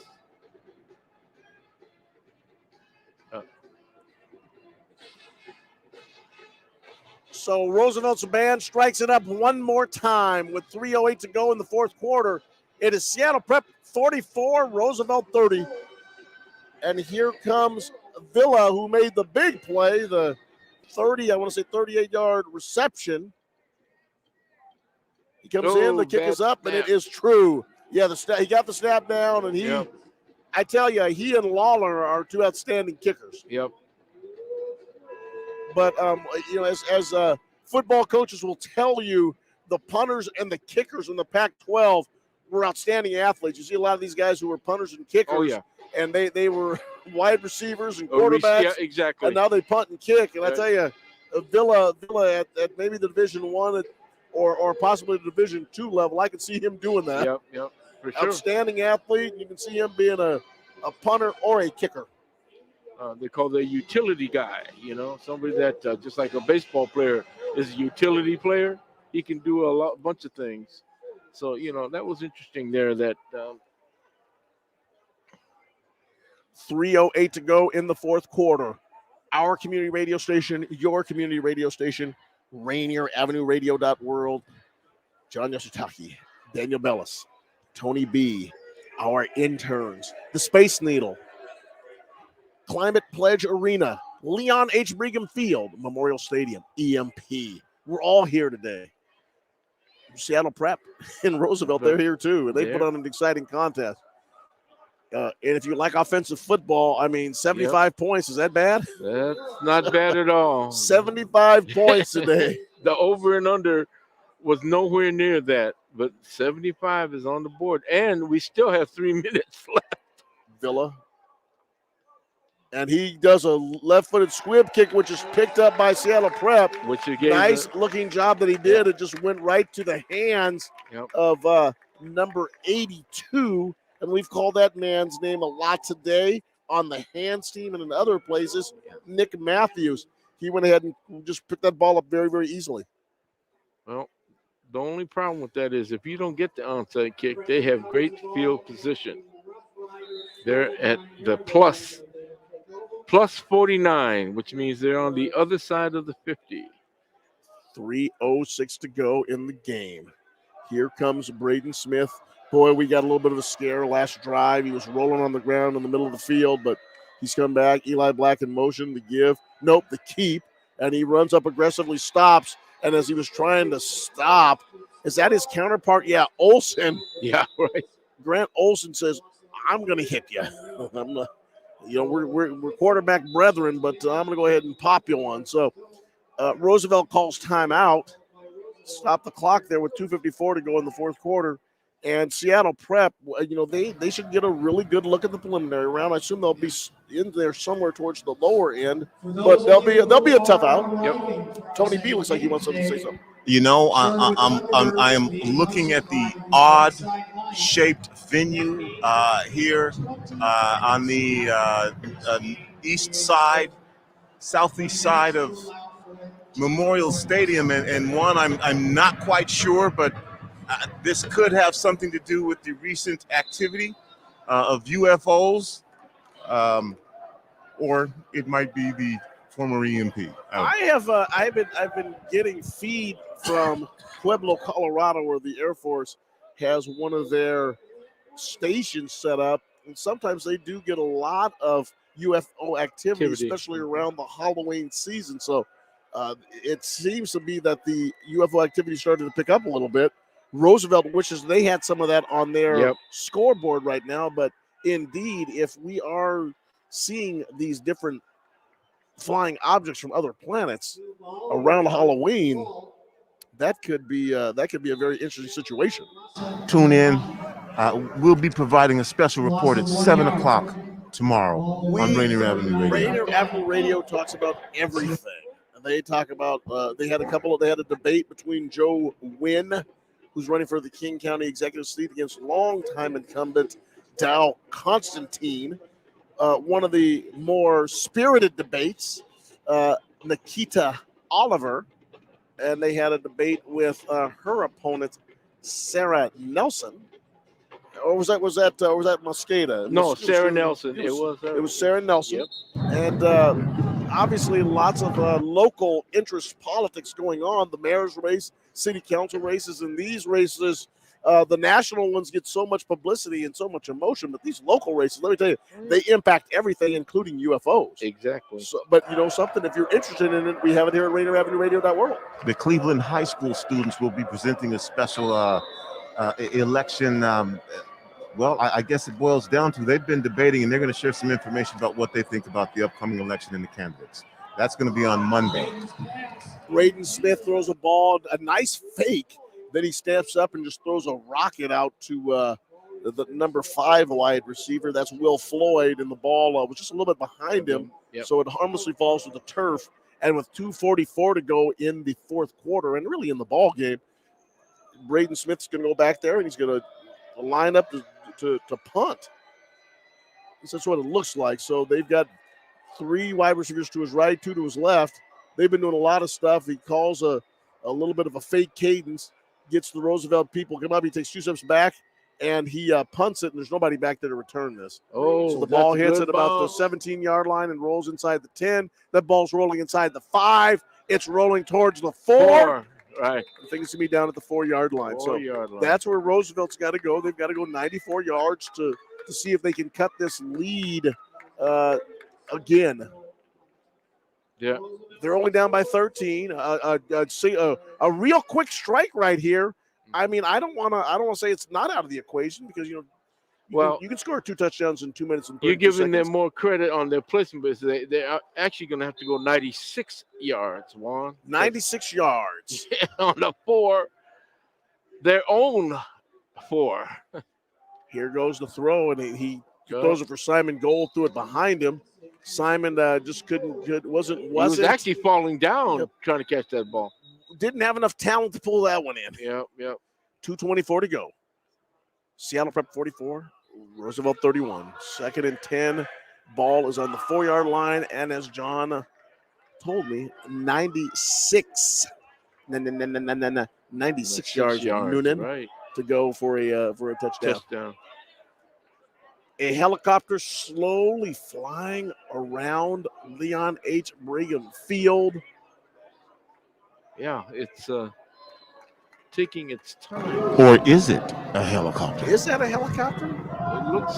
It'll be We interesting. hear it, Juan, and with all of the sightings so far, we just don't know for sure. Tune in at 7 o'clock tomorrow night, and we're going to try and get to the bottom of this. 7 o'clock tomorrow night. Once again, Rainier Avenue Radio on top of everything that's going on in our community. And I'm sure that they've been in touch with the NORAD base out of Pueblo, Colorado, and Yes. probably give us some updates on it. And Halloween, I would stay focused and hear what's going on. Yep. 2:30 to go. And now Olsen runs to his left. He throws a bullet back behind him, and that's my goodness. Villa. He gets Villa at about the 10-yard line, maybe picks up 5 yards. Yeah, at the most. Let's call it 4. It'll be 3rd down and 6 now. 2:13, 2:11, 2:10, 2:9, 2:8. Olsen's calling out the signals. He got 3 wide receivers and Wynn to his right. Throws. He's on for Mitchell Gold. That's going to be. I thought it was going to be picked off. Right. Seattle Preps Had Jaden 6 Archer. Jaden Archer. That ball hit him right in the wrong place in his hands. They had 6 deep. Juan. Seattle Prep rotated six defensive backs. There's 6 guys in the pass defense. 1:59 to go. Olsen's looking over. Seattle Prep with that familiar chant, oh. So they're Seattle Prep's feeling really good right now, and they should, up by 13 points to go. This is a 4th down play. Slant in there, and that's it. Ingman just could not pull that in. The wide receiver who scored the first touchdown of the game is going to be walking off with his head down just a little bit. Just couldn't pull in that last throw. And it looks like Seattle Prep is going to be able to go ahead and just down the clock. Yep. Take a knee. It all depends upon where Seattle Prep is put into the playoffs. They are not an easy assignment whatsoever. In fact, they're a difficult assignment. They've got some different folks and some different athletes, and obviously these private schools, you have some factors to deal with, and it'll be really interesting to see how this all turns out and who they end up playing tomorrow. You got to defend the run with them, but then you got to defend their quarterback who can run and who can pass. So it gives you a little bit of a menu to look at. Bill Violi, number 11, comes out as a quarterback, and he's kind of a wildcat type of quarterback. He's got Braden Smith way out here to his left. Let's see if they run a little slant and have I doubt it. I think they're just going to have him run it. He doesn't look like much of a thrower. He looks built like a running quarterback. And he picks up about 6 yards. And he's chopped down at the 4-yard line. And is he down a little bit? Is he down? Yes, he's down. So he came down and might have had the ball tucked under his ribs. And it might be a little hard to breathe. Knocked the wind out of himself. That's always a scary situation. He didn't look like he took a hit in the front. It just looked like he was kind of laying out. Leon H. Brigham Field, of course, one of the founding, I don't want to say founding fathers, politically, not the most correct of terms, but one of the founding individuals of football here in the city of Seattle, and had such a long and distinguished career as a supporter of football and as an educator and as just a really good person. And his field is named after him. Somebody who loved him, so very passionate about the game, with 1:40 to go here in the 4th quarter, as Bill Violi gets up. And he's trying to walk himself back to the sideline, and that would be a good thing to see Billy Violi, who is one of the better athletes in the Metro League and certainly a stalwart on the Seattle Prep attack, both offensively and defensively, and he comes limping off the field. It's like his knee, ankle, leg, something. They're giving him an assistance to walk off, though. Hopefully it's not major. 3rd down and 3. I'm sorry, 2nd down and 3. Balls on 3. 2nd down. Check it all. Seattle Prep lining up with 3 receivers to the left. Actually, 4 receivers to the left. One's a wing. Yep. Smith letting the clock down, run as much as possible. They give the Eli Black. Black runs to his left, and he is met by tacklers. Could not get the ball extended over the goal line. Goes out of bounds at about the 1. He was close. And it would be a gentlemanly thing if Seattle Prep downed it right here. But I don't think they're going to do that. I think they're going to punch this one in. Give to Eli Black. Evades a run blitz. Does he get in? He's in. Yep. Stumbled into the end zone. A couple guys missed him. But Simon Gold missed him, and I know Simon Gold is tired. Yep. This is a surprise score, Juan. I thought it would be a little bit closer than this. You know something? They had their chances. They got it close. Yeah. I still think the play of the game is Braden Smith pushing Huff out of bounds over there on the 20-yard line. I think if Huff takes that ball in the end zone, we have a tie game. But just could not get going down fast enough. And when they made that play, it looks like Seattle Prep just really got some energy going. And that is the ball game, really. It's 51-31 right now. Yep. It's quite lopsided. But nevertheless, an exciting ball game. So yep. Under the shadow of the Space Needle on a beautiful night in Seattle, Washington, and a beautiful night for football, a beautiful night for living. I don't know if you saw the picture last night. Russell Wilson all decked out with his black, nice-looking Friday night suit on and his finger in a splint. It was date night for he and Sierra. And I said, Russell, gee whiz, you need to be over there studying with Eugene Smith. You and Gino need to be looking at that film together. You shouldn't be going out running around like that. Right, but right. Night like tonight, who blame, man? Get out and have some fun, man. I'm glad you don't have to do push-ups for the score, huh? It'd be a lot of push-ups. I can do 40. I can do 40 right now. Really? I might be able to crank out 50, but man, I'll probably have to take a little rest. In how many days? No, it'd take me about one day. Get it all done. Okay. Just working out with the Rainier Beach football players. Very good. Juan, I don't know if I'll be able to use my arms tomorrow, but I'll crank them bad boys out. Well, you know how many push-offs I can do? 1, push myself away from the table. Man. Oh, that's push a problem. off away from the table. No, Coach, you're not the only one with that ability. In fact, when I get home tonight, I'll probably be pushing that table away myself around 9:30, 10 o'clock. Yeah. Hey, 1:11 go in the fourth quarter. It is Seattle Prep 51, Roosevelt 31. Here comes the kick. Short. And it's short. It bounces at the 15 right into the hands of Gold. Gold just accelerates. You know, I just love it when football players do that. Yep. Gold went running right up the field. Yeah, he is. He comes up kind of fired up. He takes that ball right into the Seattle Prep, the teeth of the Seattle Prep defense, or special teams. And Tony, is that you?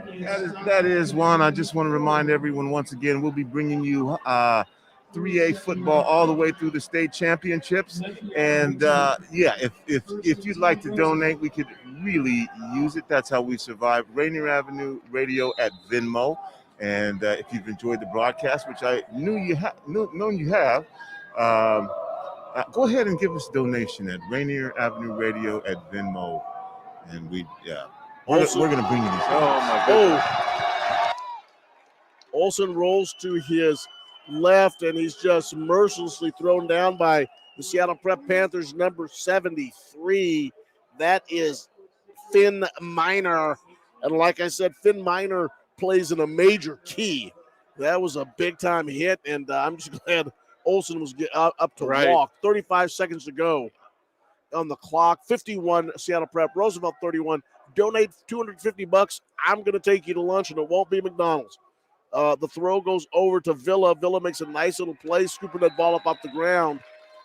And the Seattle Prep defensive backs greet him and knock him down.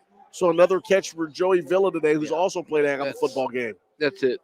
This will be the 11 they may not seconds. be able to get this one off, but 7, 6, 5, 4, 3, 2. This will be the last play. Did they get it off? No, they did not get it off. Nope. They did not get it off. The referees were very astute. So that'll be the ball game. Seattle Prep pressed at 28-24. They go ahead and explode here in the last quarter and a half, scoring what looks like 23 more points, the 3 touchdowns and the safety, and they go up 51-31 over Roosevelt. So let's turn this over to Daniel Bellis and Juan Cotto and John Yasutaki saying thank you for listening. Yep. Have a great evening. So long, folks. And yeah, that's the kid and caboodle. Seattle Prep moves on to districts starting next week. Games will more than likely be on Friday or Saturday. Rainier Avenue Radio will broadcast 1, possibly 2. But you will find out on Monday. So make sure that you follow us on our Facebook and our YouTube accounts to see what game we will be covering, because we will post it on Monday, because those games will be decided on Monday, and you'll find out what game we'll be broadcasting next week after the district panel meets and ranks the 1 through 32 teams that have qualified for districts. Those games occurring either Friday or Saturday next week. Rainier Avenue Radio will broadcast 1, possibly 2 of them. Maybe even more, but you'll find out what games we'll be covering on Monday after those matchups are released, and they'll be released on Monday by the district panel of representatives of all different types of districts. You can also tune in tomorrow, of course, as we've been alluding to. There's been some hints and whispers and a lot of people that have been talking to us behind the scenes of UFO activity, and we'll have a report from you from our news department tomorrow at 7 p.m. You can tune in then at 7 p.m. for a special report by the Rainier Avenue Radio News Department on the recent UFO activity in the Northwest and what may be behind all that. But again, Monday, check us out. We'll check out the Facebook and the YouTube account. We'll let you know about who is what game we'll be covering next week, Friday or Saturday. Thank you for tuning in to Rainier Avenue Radio today. Again, the 6 teams moving on to districts for the Metro League are Eastside Catholic, O'Day, Rainier Beach, Garfield, Bishop Blanchette, and finally Seattle Prep. Thank you all for listening in. We love you. Have a safe and happy Halloween. Tune in tomorrow at 7 about this UFO report, and peace.